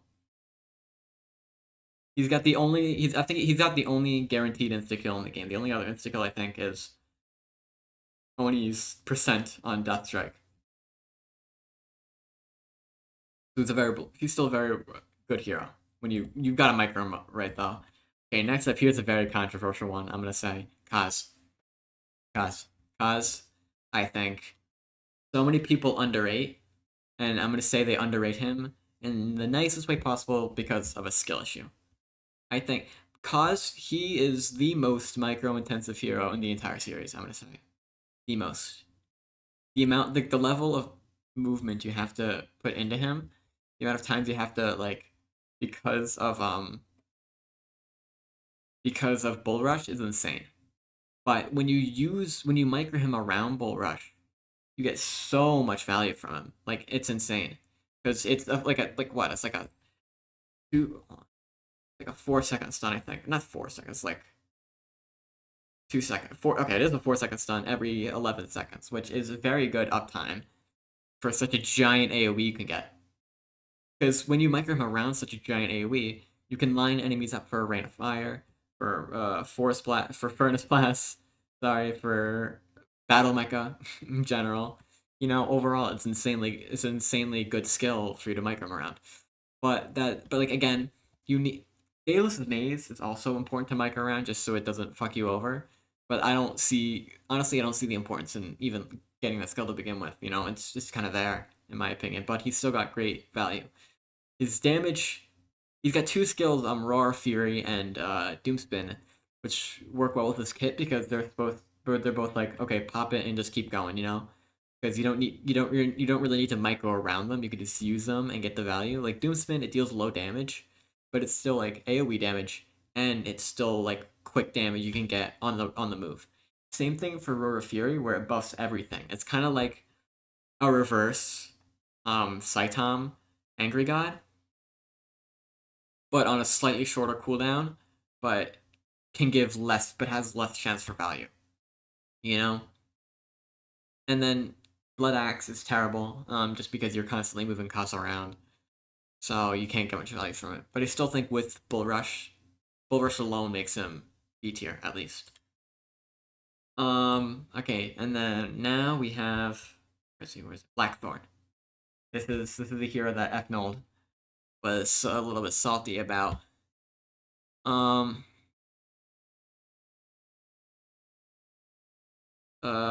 Blackthorn is there's so many heroes in B tier that are useful just because of one thing, and this is another hero where it's looting. Looting gives you like what I think it's 30% more gold. Hold on, let me just find it. Sorry. It gives like 25. Hold on. Forgot the exact. It's like, yeah. I forgot it starts out with Captain. Looting gives you 30% more gold, right? For every enemy that gives you 30% more gold, right? For every enemy that dies near Blackthorn. When you micro Blackthorn around us, it is a ludicrous amount of gold you can get. It's insanely good in the early game because every enemy's insanely good in the late game because you're getting a shit ton more enemies to get feed gold off of. It lets you afford more dwarfs, battle mechas, assassins, axe throwers, everything. It's insane. And again, like he doesn't have as much use outside of it. Like Rum and Bang is shit. His defensive stats are pretty bad, so you can't like use him to stall for long. But Kraken is a useful, kind of useful skill. You know, you can stun a few enemies, and then his base damage is also actually pretty high when you use it right. But I think you just want to be microing around looting just to get that mega gold bonus. You know, it's nutty. It's ludicrous even. Okay, and now finally, in the final tier, we've got Raylan. In the for B tier, we have Raylan. Okay, the ranged attack is actually pretty good for damage too. Raylan, she's got a great mix of single target damage and a good amount of stalling. But the problem with it is that she's just slow and is tied behind high cooldown. So she isn't an A tier, but I still think she is the best of the game for dealing with Vile Spawners, Vile Spawners and Blake Horrors. You know, she shuts them down super easily. She can still stall against Blake Horrors and Behemoths quite well, which is great. She's got a third unit. She can give you a third big stalling unit with her hero spell command orders, which is already insane for a game where you already have two heroes. Getting a third one, getting like a third, it's like a third semi hero is insane for this game. It might not seem like it, but when you're like microing around Raylan, like okay, use it here so you can stall both of these file spawners, or you know, it's very good. But I don't think just because of how high her cooldowns are, I don't think she makes it into A tier. I've got 27 more fucking heroes. Next up in A tier, no, first up in A tier, we got Dante. Dante's overall DPS is just insane. That's it. You know, he is the best, one of the best heroes for the Halloween campaigns, just because of how insane his DPS is, and now his silver bullet damage doubles against werewolves and lycans, so you can just one shot them pretty much. And um, uh, his skills are on such low cooldowns. You know, like silver bullet has like a 15-second cooldown, and akimbo style has an 18-second cooldown, which both have extremely high DPSs overall, which is insane. Yeah, he does have lack AoE, but it doesn't matter when he's just nuking enemies. Or like in the Rising Tides campaign, he's actually very good because his silence can shut down black surges. I think, yeah, it can shut down black surges, which is crazy. And his armor pierce is the best in the game for dealing with blood surge. It's one of the best counters to blood surges, and black to blood shells and black surges because it nullifies all of their threat because of their armor. You know, they just immediately become armorless and easy to deal with. So I think that's great. But his main weaknesses is bad defensive stats. So you can't. His melee DPS is higher than his range DPS. So when you use him in melee combat, he does kind of fall off, unfortunately, a little bit. Like he can die easier. It's a micro. And he does kind of suck into multiple armored enemies, like in like for Myrmidons. They can overwhelm him just because most of his damage is tied up is physical. So it kind of sucks, but he's still a great hero with insane DPS. Okay, next up is Nairu. Love this guy. Nairu is the best free hero in Alliance. Um, he's he's got a fast speed, making him easy to micro, and he's super versatile. He's got good damage. He's got good stalling capabilities with lethal wind and enfeeblement charm, and he's got a very good AOE hero spell with his root defender, which can slow and damage enemies. Again, like Raylan, like his damage is mostly tied up with cooldowns, which does kind of suck. With long cooldowns, which does kind of suck. He's very skill reliant compared to Raylan or Onagro, she has great stalling and she has great DPS outside of his skills. But I still think he's a wonderful hero and the best free one in Alliance. Um, yeah, okay. Verdant Blast does kind of suck sometimes when it misses because it's got Vengeance Demonic Blast targeting, so it does kind of suck. But when it's used right, it's works. Next up, we have Lyn. Um, Lyn is another very versatile hero. She's got some of the two insanely good ways of dealing single target damage with her with her curses, with her Hex Fury, and um, it's Hex Fury and Fate Sealed. They both deal ludicrous amounts of damage when you use them right. Especially Fate Sealed, which can deal 702 damage, and then after explode and deal 302 damage. It's just a lot of damage, and then she's got very good stalling. She's got good stalling with her Charm of Misfortune and her Charm of Weakening, I think it's called, or Weakness. I don't know.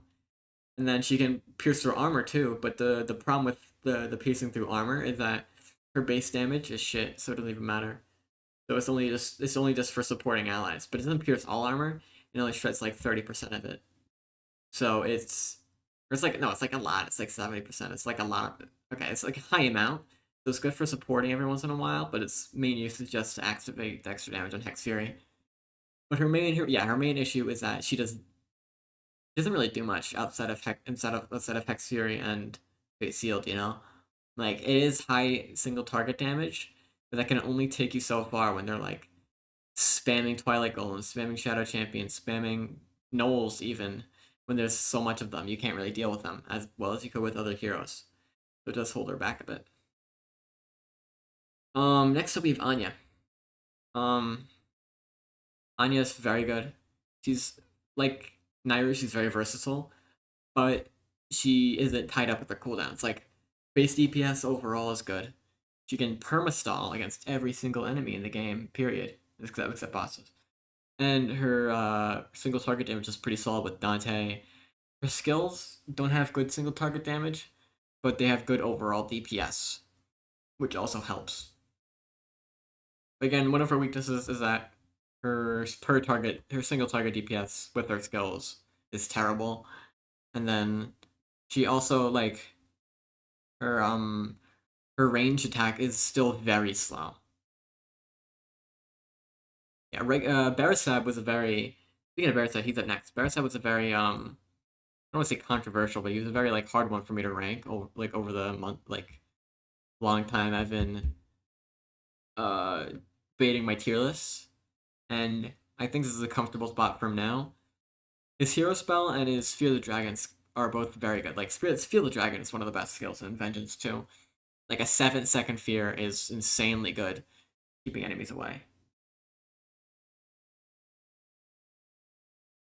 Oh hey Alex. Yeah. So he's you already know like S tier, A tier, B tier, C tier, D tier, F tier. Anyways, and his hero spell is just great overall because of how much DPS it can have. He's got an insta kill, which is also useful. The insta kill is good targeting most of the time, but the problem is it's last on his skill priority, so he'll end up just using all of his skills and then uses the insta kill, which is kind of but like outside of Fear the Dragon and Obliterate, Conflagration and Dragon Spawn both kind of suck. Um, Conflagration is just it is kind of just a worse version of Blazing Breath because it has a higher cooldown, has a worse DPS, and it's over time. It's over like 3 or 4 seconds, which sucks. And then Dragon Spawn is only good for dealing with weaker enemy for like clearing out weaker enemies, which isn't a very good niche for a summoned unit. It should be to stall, but its base stalling stats are kind of bad, so you end up just using it to shred more weaker enemies, which is already made up for with his hero spell and his basic attack. You know, so like, what's the point? It's kind of there though. So like having some stalling is a little bit. I think some stalling is still useful. It's better than none, but I think biggest weakness is that he doesn't really have too much damage. Like a single target damage overall isn't very good. That's the biggest weakness. But he's still got a lot of overall damage, which I think keeps him in A tier. Next up, we have Doom Tank. Doom Tank. Doom Tank. Doom Tank, hold on a second.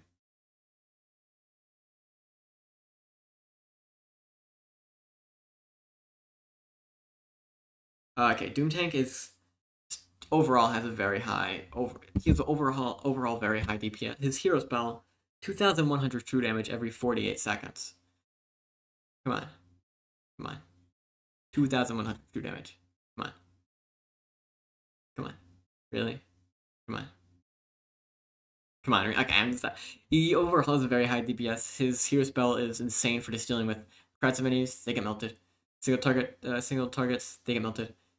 Any enemy gets melted. It's crazy. His basic attack as well, even for having a 3 second cooldown attack speed, it still has a higher DPS than most basic attacks in the game in the series.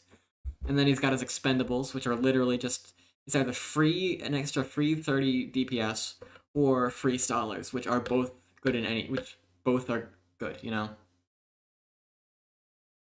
Okay, the only reason let me continue.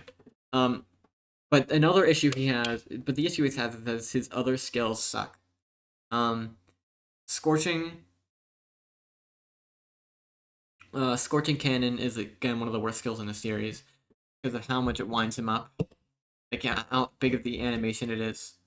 It's terrible. And then the damage it deals isn't even good, and it's over time as well. So overall, you're not getting a lot of use from this guy, from that skill. Heat missiles. It spreads us out way too much sometimes, so you can't really get a lot of reliable use from it, you know. And then his ground slam, I think, not earth slam, it's ground slam. It has a big AOE, but it's only like a 2 second stun, and it has a 30 second cooldown, and you can't rely on it for the damage. So while it does have a big AOE, it's just not as reliable as skills like Dianyan's wave. But yeah, that's why I think he's only 21, because outside of basic attack and hero spell, it is very similar to Onagro.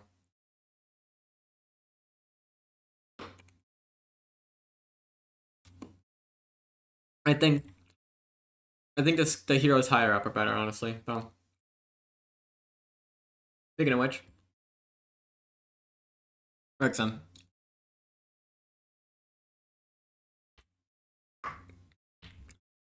Rexon is he's the best. He's single-handedly the best staller in Origins when you micro him right.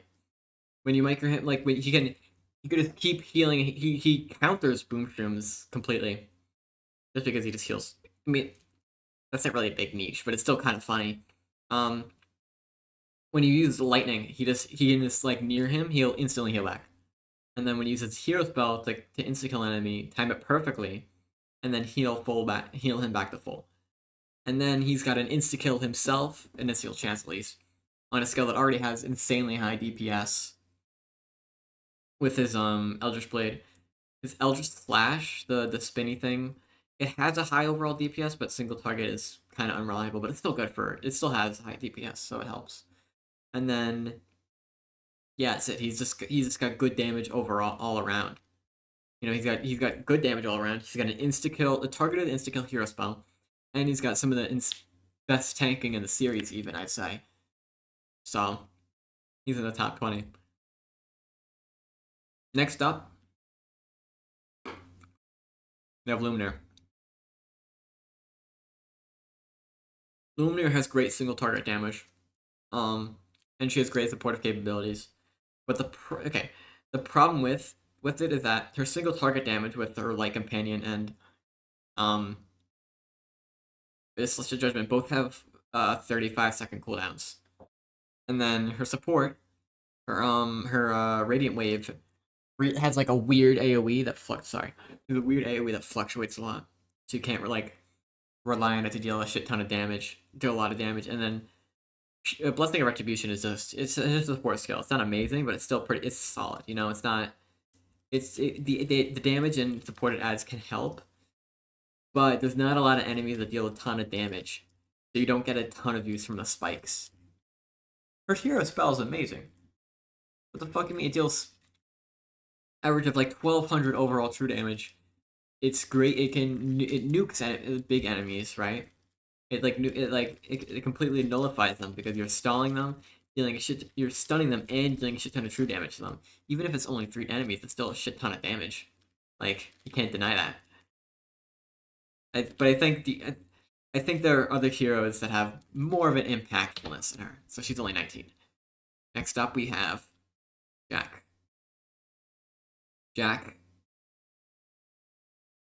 Jack's hero spell broken. 900 and it's like 960 true damage, 940 true damage. I don't know. It's a shit ton of true damage while moving enemies down the path. It's like this. It's like Lumineers, but even better.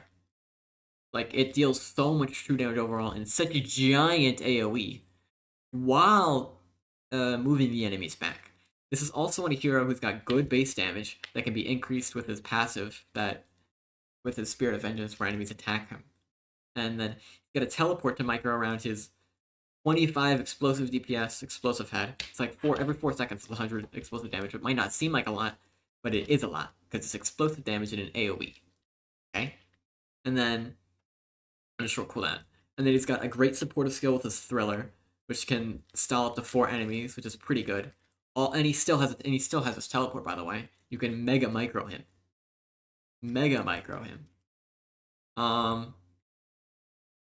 Yeah. So, but again, his main issue is just that his single target damage isn't good. His single target damage is not very good. And the armored enemies, when he doesn't have his hero spell, he crumbles. And that is not a very good thing when you've got things like the spam of the goal. I think the golems have armor.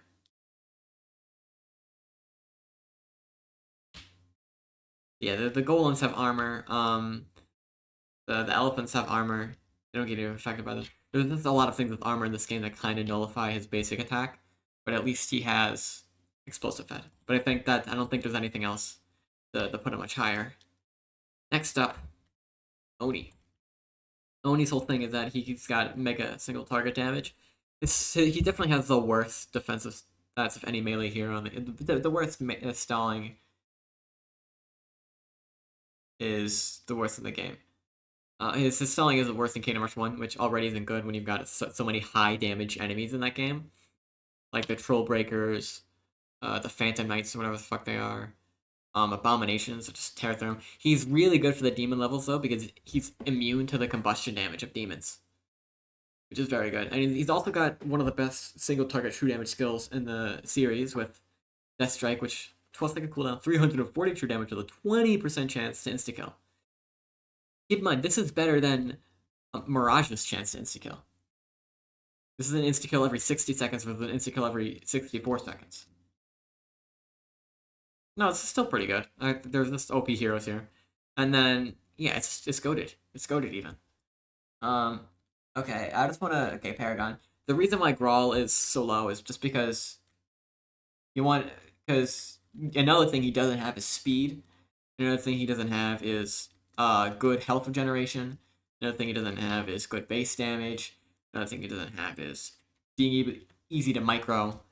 Um, he's just flawed in so many ways that just hold him back. Okay, anyways, Oni. Yeah, Sword Torment, also great for AoE true it's also solid for AoE true damage. Oh, hey, Addy K. But the only reason why I don't have him higher is just because of Gerald, who is going up next. Gerald, when you use him against single targets, he is the best tank in the series.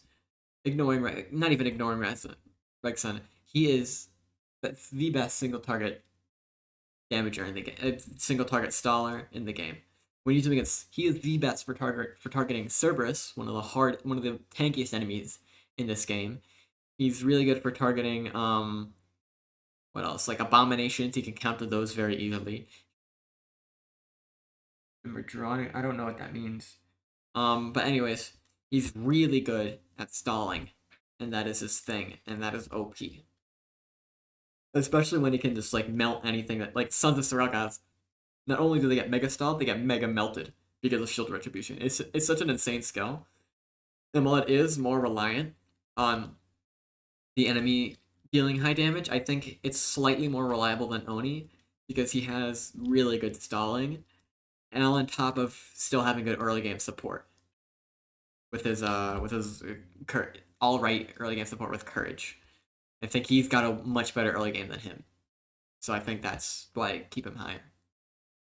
And then next up, this might come as a shock. I feel like it's gonna be kind of Katha. Katha has the best hero spell in Origins, the best. It's only rivaled by maybe Vesnan's. Her yeah, that's it. Her hero spell is OP as hell. You can, it's like an infinite stall. It's 6 seconds stun every 25 seconds. That's OP as fuck.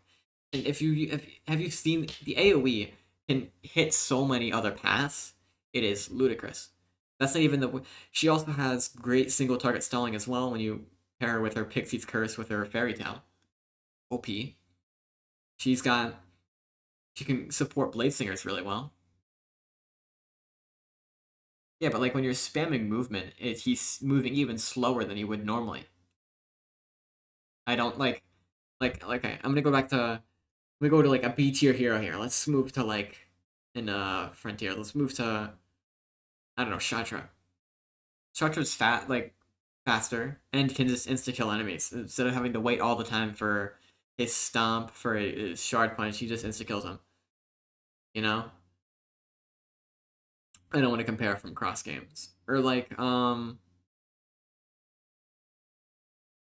okay, yes, or like Dante just shreds enemies like easily. You don't have to like mini micro him. Anyways, Katha, and then Katha doesn't even completely sacrifice DPS. Like her overall DPS, I think is still at like. Let me find her. Let me find her. Her overall DPS is actually not awful. It's like her overall DPS is better than these guys. Just better than this guy. No, it's not better than this guy. I think it's on par with Barrack even. Like her overall DPS still isn't completely sacrificed. Vexen's hero spell is still pretty good. It's not as good as Katniss or Festus though. Well, she is dependent on towers, but when you use her against towers, it's overpowered. I rhymed. When you use her against like, especially when you've got like towers like it is ordered. Yeah. Again, when the thing about Alliance is that I'm not using raw stat. Like again, for all the games, I'm not like, oh well, she only has 800 effective HP versus Hacksaw's 3000. That means Hacksaw is better at stalling. Well, no, because you have to look at them within their own games. Is what I'm saying. Anyways, yeah, her stalling is unmatched. Her support is unmatched. You can, and she still doesn't have horrendous damage. So like Mirage has less damage than Katha. Rags has like less than she has mega support while still having like uses outside of her hero spell, which is something Zin, Olax, Rags, Ramen, uh, Olak. I feel like I already said Olak. These heroes can't really relate to, because just how much, like, how useful, not only how OP her hero spell is, but how good she is still is outside of it. Yeah, I think Deirdre, you could put her in C tier. I think putting her in C tier is fair, but I think D tier is more is a more accurate ranking. Speaking of which, next hero we have is Cosmere. Cosmere is just OP in Alliance. Prismatic Shards is the best skill in Alliance easily. He's got an insta kill, which not only insta kills, which can insta kill weaker, which only really insta kills weaker enemies, which kind of sucks. But it has that AOE damage after it, which I think is actually a lot more useful than people think. Pheasant soon.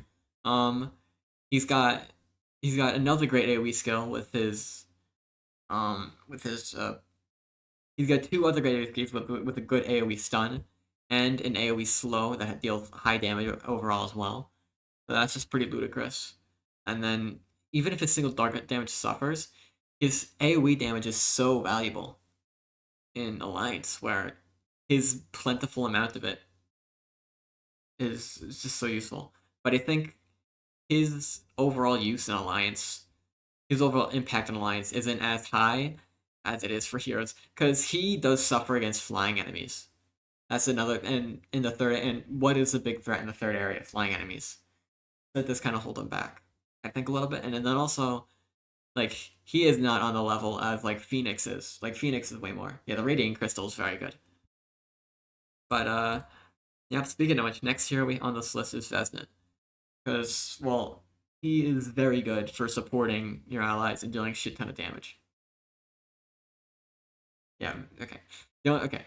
Your spell is borderline, is like OP. The problem with it is that it's unreal. Like, you have to save it up because of its monstrous. It has the highest cooldown of anything in the series. 120 seconds for like a 30 second, 30 something second uses, which is all right, but like for into the uptime. But it's like for how OP the unit is, but it's still a super long cooldown that you can't rely on as much. If it was like a 60-second cooldown, but the demon was weaker, I think it would be a much better spell. But it's still insane. It's still insanely good. It's able to hold like waves. It's you could still okay. Deirdre should be okay. Bottom of below average is fair. Top of balanced, I think that's a little bit of a stretch. Katha's OP, her hero spell at least. Anyways, Vesnin, he's also got arcane. He's also got an insta kill and arcane nova, which is and the prison, which are all great support skills, which are all great skills on their own. But you can he has a teleport. You can micro him to such a great degree. It's insane. Yeah, big AoE stalling, big damage, great micro like not capabilities. Get a high skill ceiling, and because of that, he's very good. Next up, we have Ulrich. Ulrich is one of the like all like most all-rounded heroes in the entire series. His single target physical damage is insane. When you use him against armored enemies, no biggie. Um, well, a big part of it is his range targeting for Viznan, because Instico can miss target sometimes, which kind of sucks. Also his hero spell having a mega long cooldown. That's the other thing. Next is Ulrich. Has great stalling with his base stats. He can deal insane amount of damage to unarmored enemies, and even against armored enemies, his spiked armor will still deal true damage back to them, which is a lot. And then he's a walking barracks, because the Sam Warriors have 100% of time. Even if they have low stats, they're still spamming the fuck out of them. You still get great use out of them when you put them in a choke point. Okay, that's fair, Ulrich. You could, like, swapping the two is fair. I just think the more I use Ulrich, the more I see his strengths, and I think the more I use Vesnin, the more I see his weaknesses, because there are so many enemies in Frontiers that he just tears through and counters. Yeah, it's crazy. And then, yeah, he's just great all around. And then, sadly, this hero got bumped out of S tier, but I still think could be considered top 10 who got bumped out of the top 10, but I still think is very good. We've got Tenchi. Tenchi is insane. He's a melee hero with a teleport in Kingdom Rush 1, which in Kingdom Rush 1, heroes have extremely fast health regen speeds, which is overpowered, which is very good for a melee hero, which means you get a 10-minute combat stall, cut him out, heal. He also has Fire Rush, which deals a ton of damage. Yeah, yeah. He has Fire Rush, deals a ton of AoE true damage. Um, and then he's got Iron Time, which not only makes him invincible, but gives him even more insane AoE damage and stalling. So it's crazy how much value, so how much Tenchi can do. But I think just because his skills, his Fire Rush has a high cooldown, his base damage his base stats are pretty meh. I think that's what holds him back from being top 10. First in top 10 is Phoenix. Phoenix is number 10, I think. Actually, wait, no, I don't have Phoenix, and I have Allura 10. Sorry, Allura 10, 10th.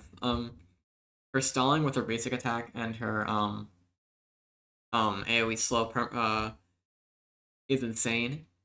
Like, even if it's only for 2, it's still like a giant AoE, and then she can freeze/slow enemies, which is insanely good for shutting down single targets. And then she's got her ice spikes, which has which has a low cooldown, deals good AoE damage, and has a big AoE as well. She's overall overpowered as fuck. Yeah, she's overall very good. Her biggest weakness is that her damage isn't as good compared to the other heroes on here. That's like her biggest weakness. And then also her frost area does still kind of have bad uptime, but it's still good it's still a great skill, I think. So yeah, top 10. Next up we have Phoenix. Phoenix just deals a lot of AoE damage, which can be good, but her single target damage is shit. But Immolation is very good because you can easily use it to act. You easily use Twilight Harassers and Ogre Magi and Burners to activate it. It's not as good in the shadow area because Dark Spitters, their damage is kind of mediocre, but she's still great for Immolation is still great due to how spammy you can do it, due to how much you can spam it. You know, it's insane. Um, Purifying Flames is also pretty good for huge crowds of enemies because then you just get turned into even more damage against bigger enemies. Her Fire Offspring and her hero spell does make up kind of for low single target damage, but Fiery Offspring is a little bit unpredictable sometimes. And her hero spell does take time to arm, so while you can set up a bunch, they do wear off after a while. So if you have like the perfect defense and you sat like 3 behind anticipating a leak, that is just kind of wasted damage. And then her only good AoE damage, honestly, is Immolation. Ring of Fire, it does have an alright AoE, but it's map dependent. And what if it just gets used on a shitty tower, you know? On like a shitty tower spot, you know? So like what happens then, you know? So it's not as reliable as other ways. She's very reliant on her hero spell and her Immolation. Other than that, she's still very good. Next up.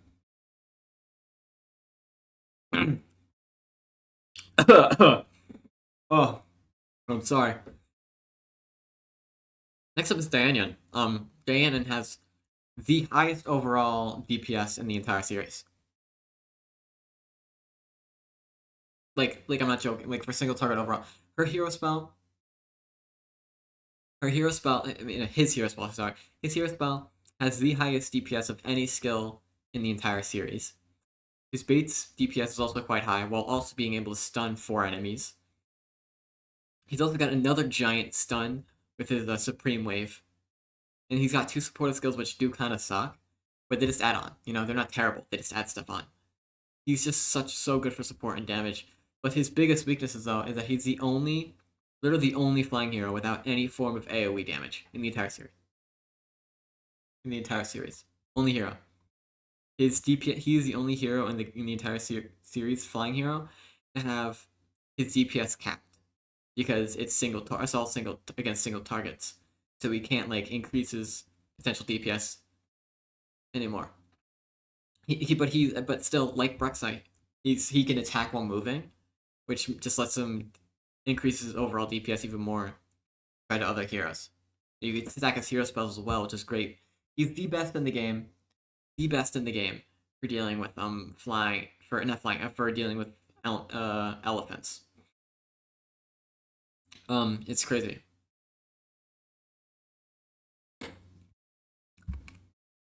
But again, he has a damage cap, and then also all of his damage is magic damage. So against magic resistant enemies, he falls off mega hard. Like he's really bad in the not really bad, but he's still pretty bad in the winter levels because he deals no damage to the joggers. Yeah, he's the best, one of the best heroes for the Tamworld campaign. Next up, next up we have Bruxa. I don't know how to pronounce it. She has again insane overall DPS, but compared to Dianian, she had while moving, not only can she maintain a high DPS, but she can also slow nearby enemies, which is just a great thing. Like her Aura of Dread or whatever it's called is insanely good for slowing because you could keep moving her. She has high DPS with her skull sacrifice, and then she was a brutal every once in a while. She just has like mega DPS, and it's insane. Although she does have a few weaknesses, which is why if it's a wave where there aren't a lot of enemies, she's not gonna get lot of skulls. I mean, she's not gonna have as high DPS as she should. And then she also doesn't scale as well into endless mode because of that, because there aren't like frequently enemies dying, so she isn't able to as reliably get skulls as the game. But it's endless mode. Who cares? Um, but yeah, she's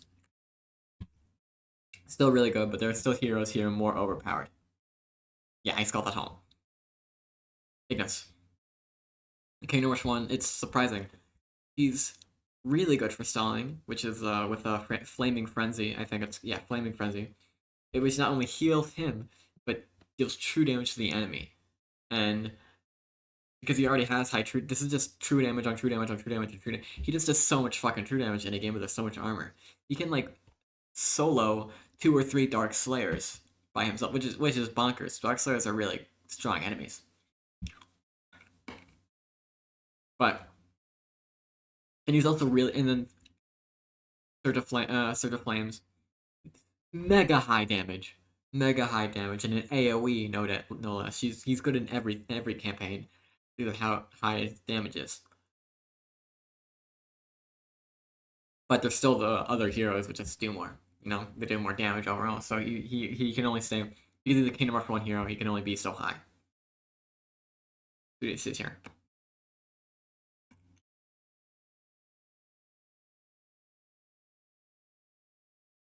And you can only stun 4 enemies at once with his basic attack. Yeah, the bonus gold is pretty solid. Next up is Durax.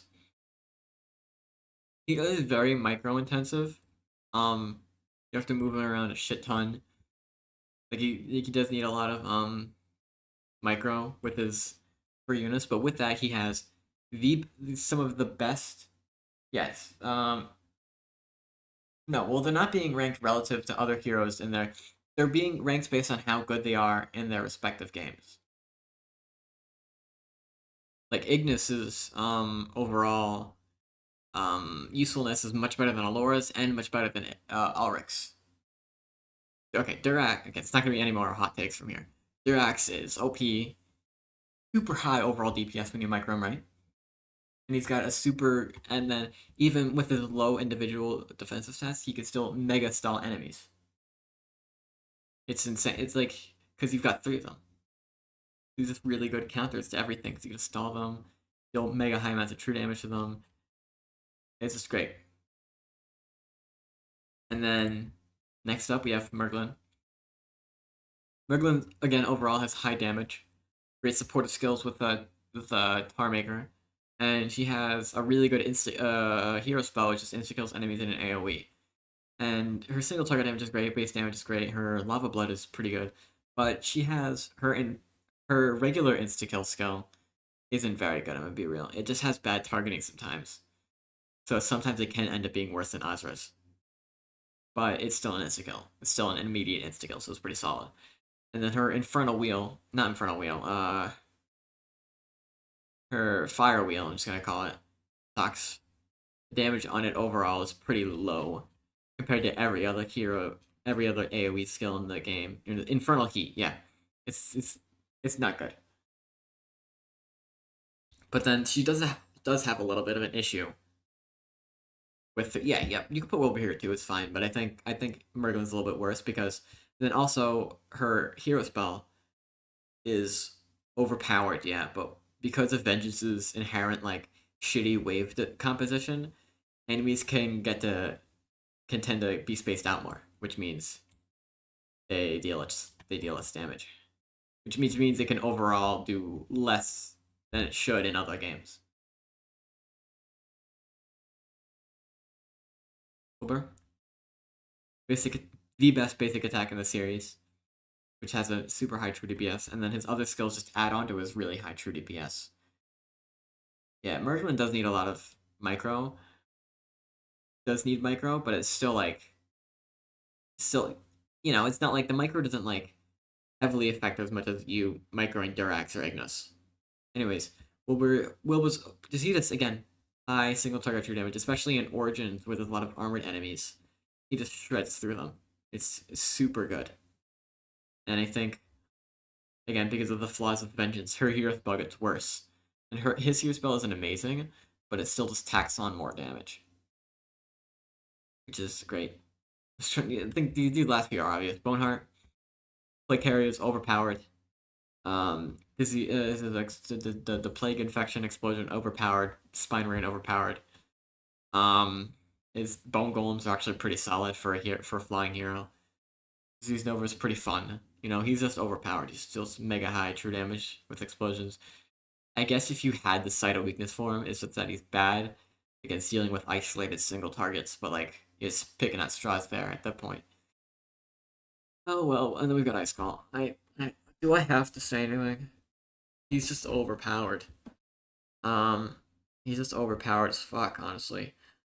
He just, but he's the best. Okay, sorry, second, but he has the best basic attack in the series, while having the best hero spell in the series, while having another one of the best skills in the series. Okay, Foss. Okay, this is the final list. I'm gonna save this. Download the image. Even I have downloaded the image. Yeah, the bone golems aren't the best, but like they have a 20-second. They hold on. They last for 20 seconds.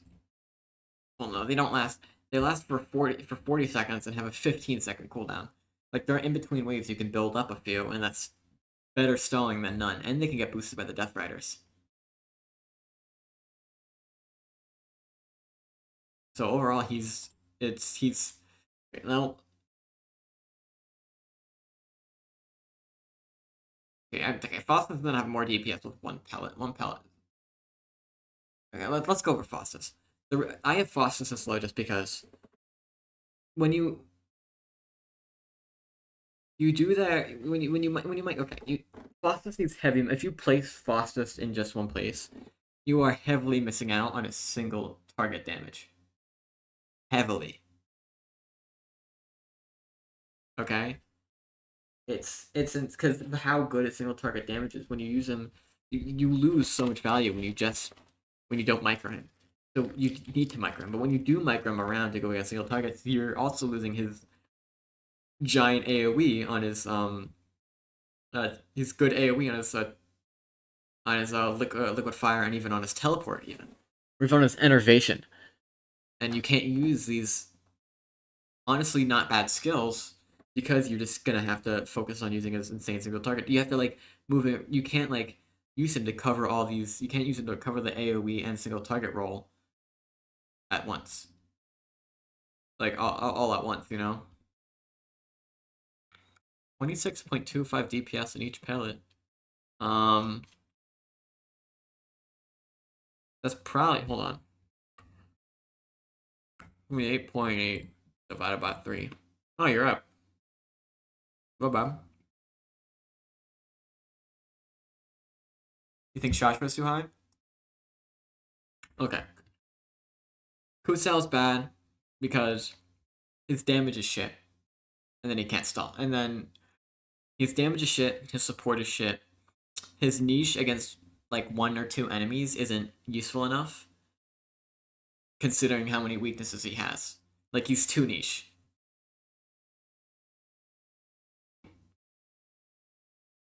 Yeah, it's the list is suggesting that Ignis has more of an impact than Elric, Vestin, or Cosmere. Okay. Well, I would at least very least keep Shatra in the B tier. I think his insta kill is very good in Frontiers because on a low cooldown, you can just deal with all these big threatening enemies. Like you could deal with blood shells really easily. You could deal with all these high priority enemies really easily, like blood shells, abominations, black surges, saurian brutes. I'll get instantly. All is gone. And again, even in the early game, it doesn't suck because it can insta kill like 2 or 3 weaker enemies instead.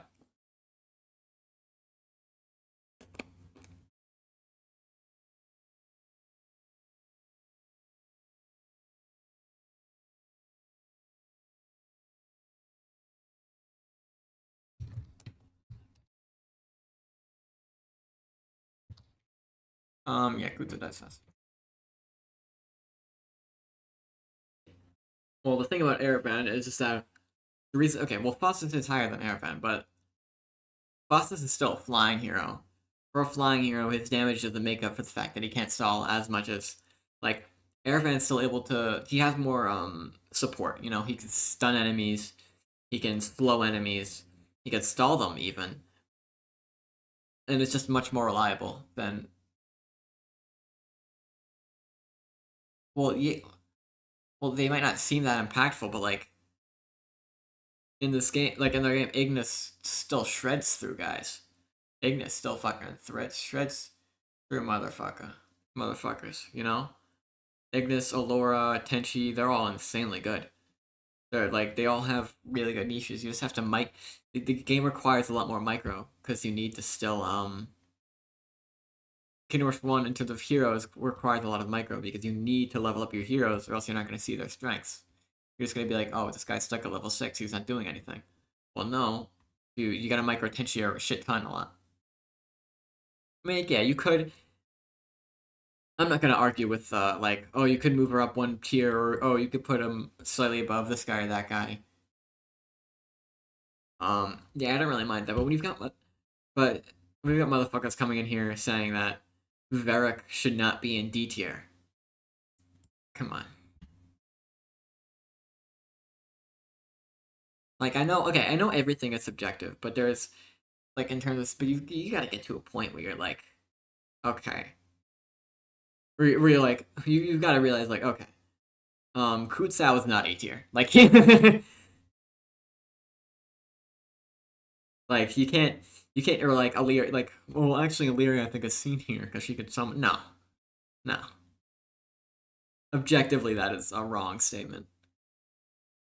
Yeah, Vengeance on average has a Alliance is the best free heroes on average, which is great. They're the only subpar one I think is Crimson. Because in Kingdom Hearts 1 you've got the shitters, Illyria and Malik. In Frontiers you got the shitters, Cronin and Mirage. Well actually wait, Origins I think has better heroes on average. Or yeah, oh yeah, Origins have the best heroes on average out of the games. Because the only free hero in Origins that I don't think is that is below B tier is Retrorax. You know, every other like Lyn is the second worst free hero in Origins. Yeah, I barely moved him out of F tier because I've been using him a little bit more. Um, I've been I love him, but he's still not that great.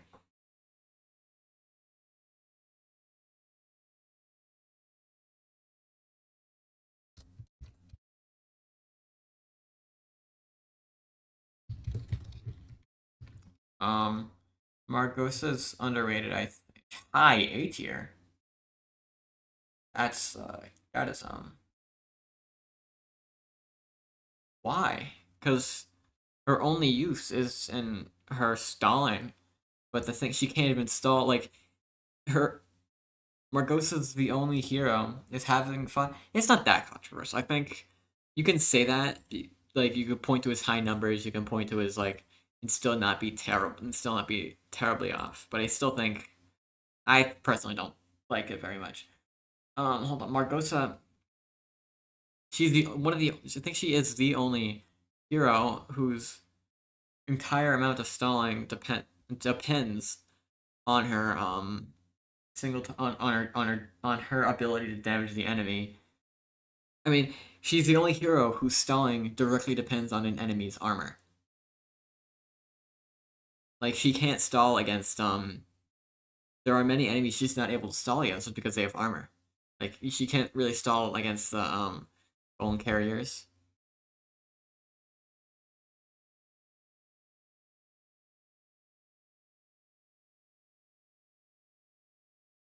Yeah, well, shredding low health enemies isn't really like a good niche. Like any good hero should be any good like damage based hero should be able to shred weak enemies. Like if you're not able to that's kind of sad. Like Saitam can't, but he's got an OP support skill. You know, like it's much better than like Malik being able to clear out weak enemies, but that's all he can do. Yeah, Frontiers is easily the worst hero balance in the entire series.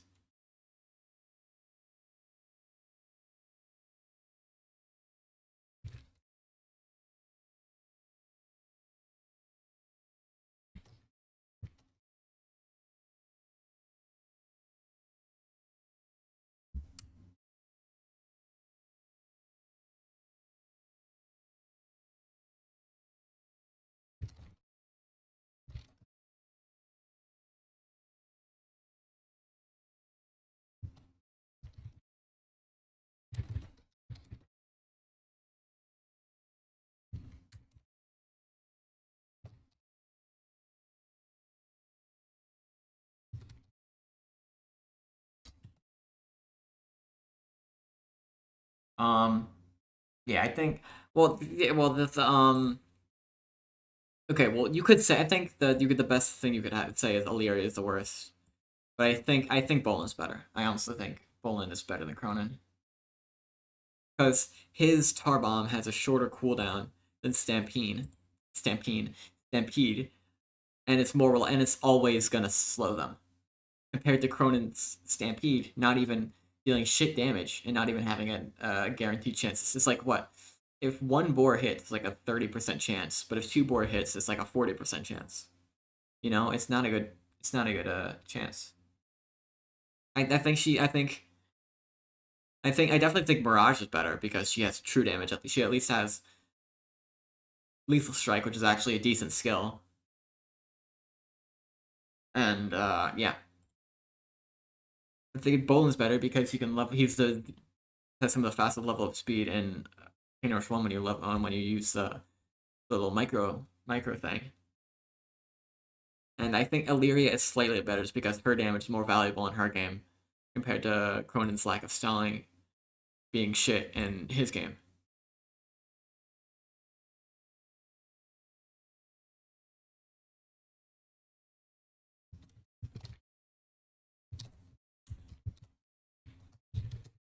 Anybody else have any big gripes, or I can just end stream if you want.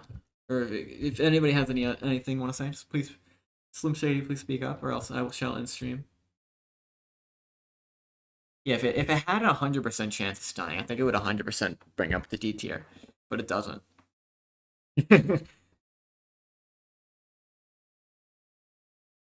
Void Mage, Therian. Yeah, it is humiliating, but like you still get something out of it. Oh yeah, well, okay. The first three games, the first three Kingdom Hearts 1, Kingdom Hearts Frontiers, and Kingdom Hearts Origins are not going to get any balance or gameplay adjustments at all. They're considered finished games, and that's how they are, finished games.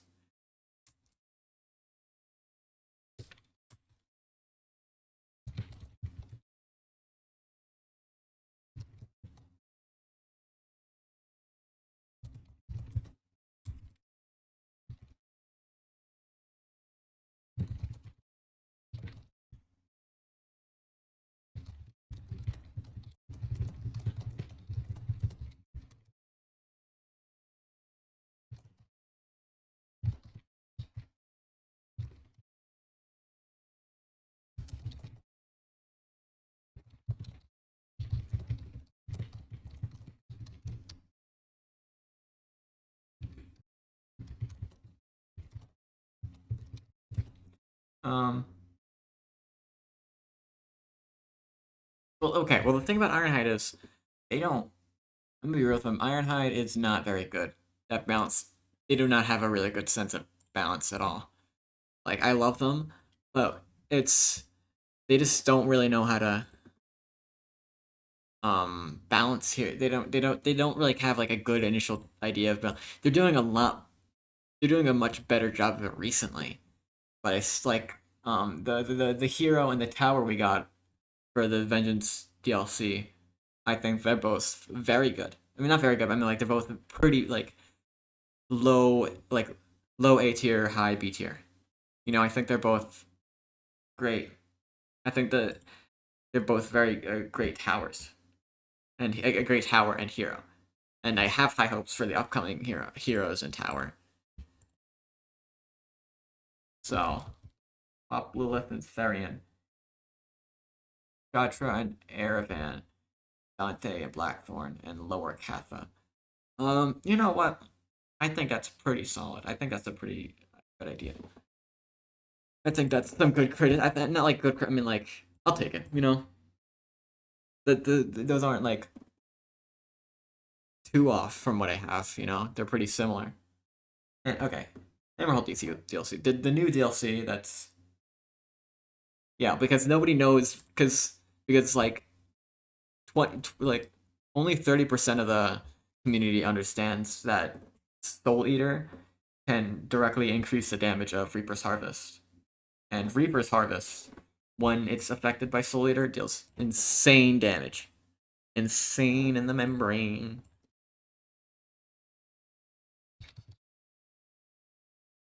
It's crazy.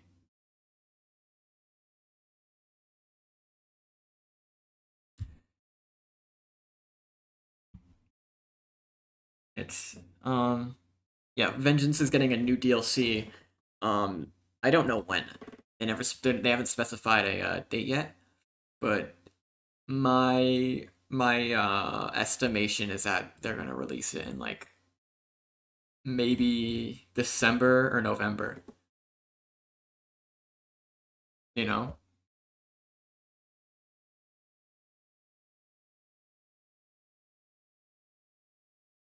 Yeah, I think. Yeah, it's getting a new DLC. I hope it comes out soon.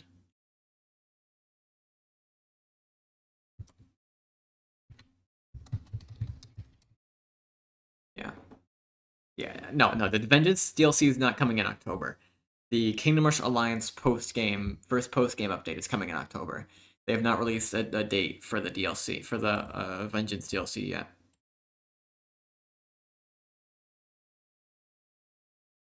Um, yeah, yeah. The hero is very cool, very yeah, very cool, very unique. I love the hero. I don't want to say the gender because then I would get killed. Oh, did my shit go down? I'm sorry. Sorry, uh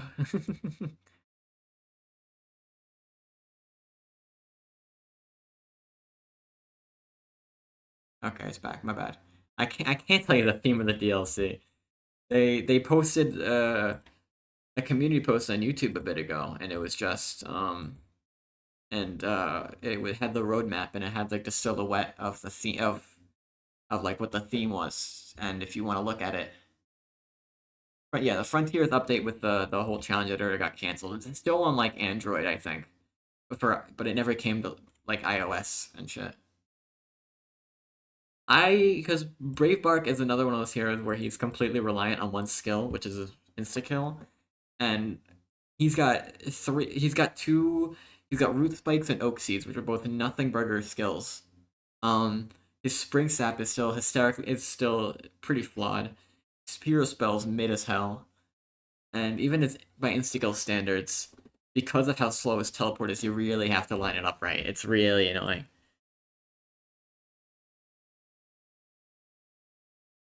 Yeah.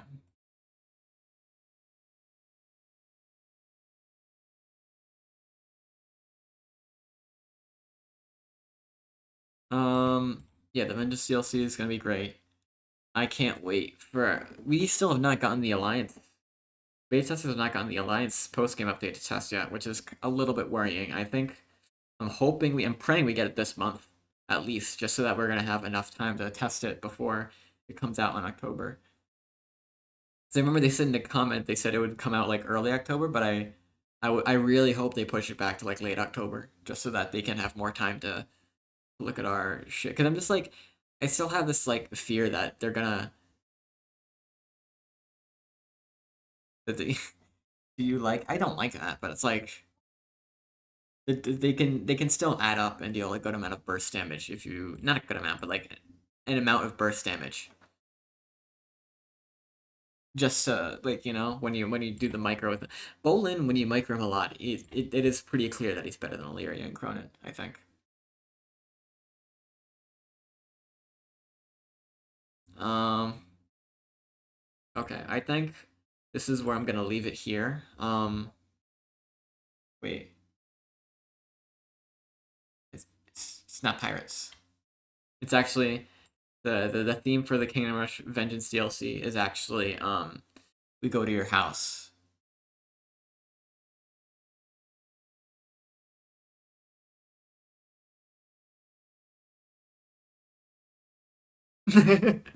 No, I'm just kidding. I can't tell you, but it's something. The theme is definitely a theme. Why are you saying that? Like I'm gonna be like maybe. Like I can't tell you anything. The consensus for the community is that it's either. Sorry, I think my stream just fucked out. I'm believe it's the DLC, so I believe it's gonna have the same amount as levels as Hammerhold. I think I'm allowed to say that much, but that is the most I will say. I will say though that it is one of, if best, campaigns in the entire series. That is all I'm gonna say. It's like one of, if not the best in the series. Like for overall campaign, just the campaign alone. It's super fun, super unique, super challenging. Like it is the toughest thing in Vengeance. It's tougher than Hammerhold by a mile, I would say. Well, Hammer. Okay, I'm gonna say this. I don't like Hammerhold. I don't think it's that tough. I don't think it's that exciting, especially compared to this new DLC. Yeah, that's you're definitely gonna get a hero on a tower and most likely 5 levels. But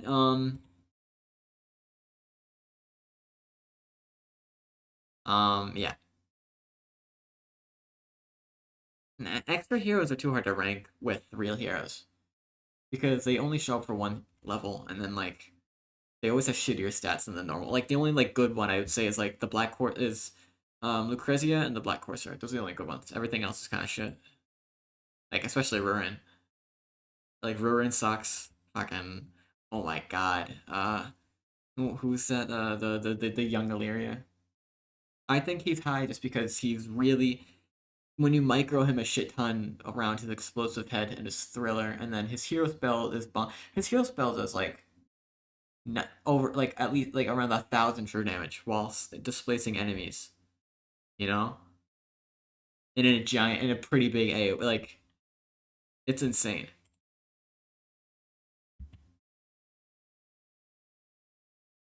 Like an explosive head is a 25 explosive DPS. It's pretty good. Rowan is just worse Malik. It's no, it's funny how Malik in Kingdom Rush Origins in the Blitz in the Blood Quarry, I think it's called, as is better than the performs better than Malik does in his own in Kingdom Rush 1.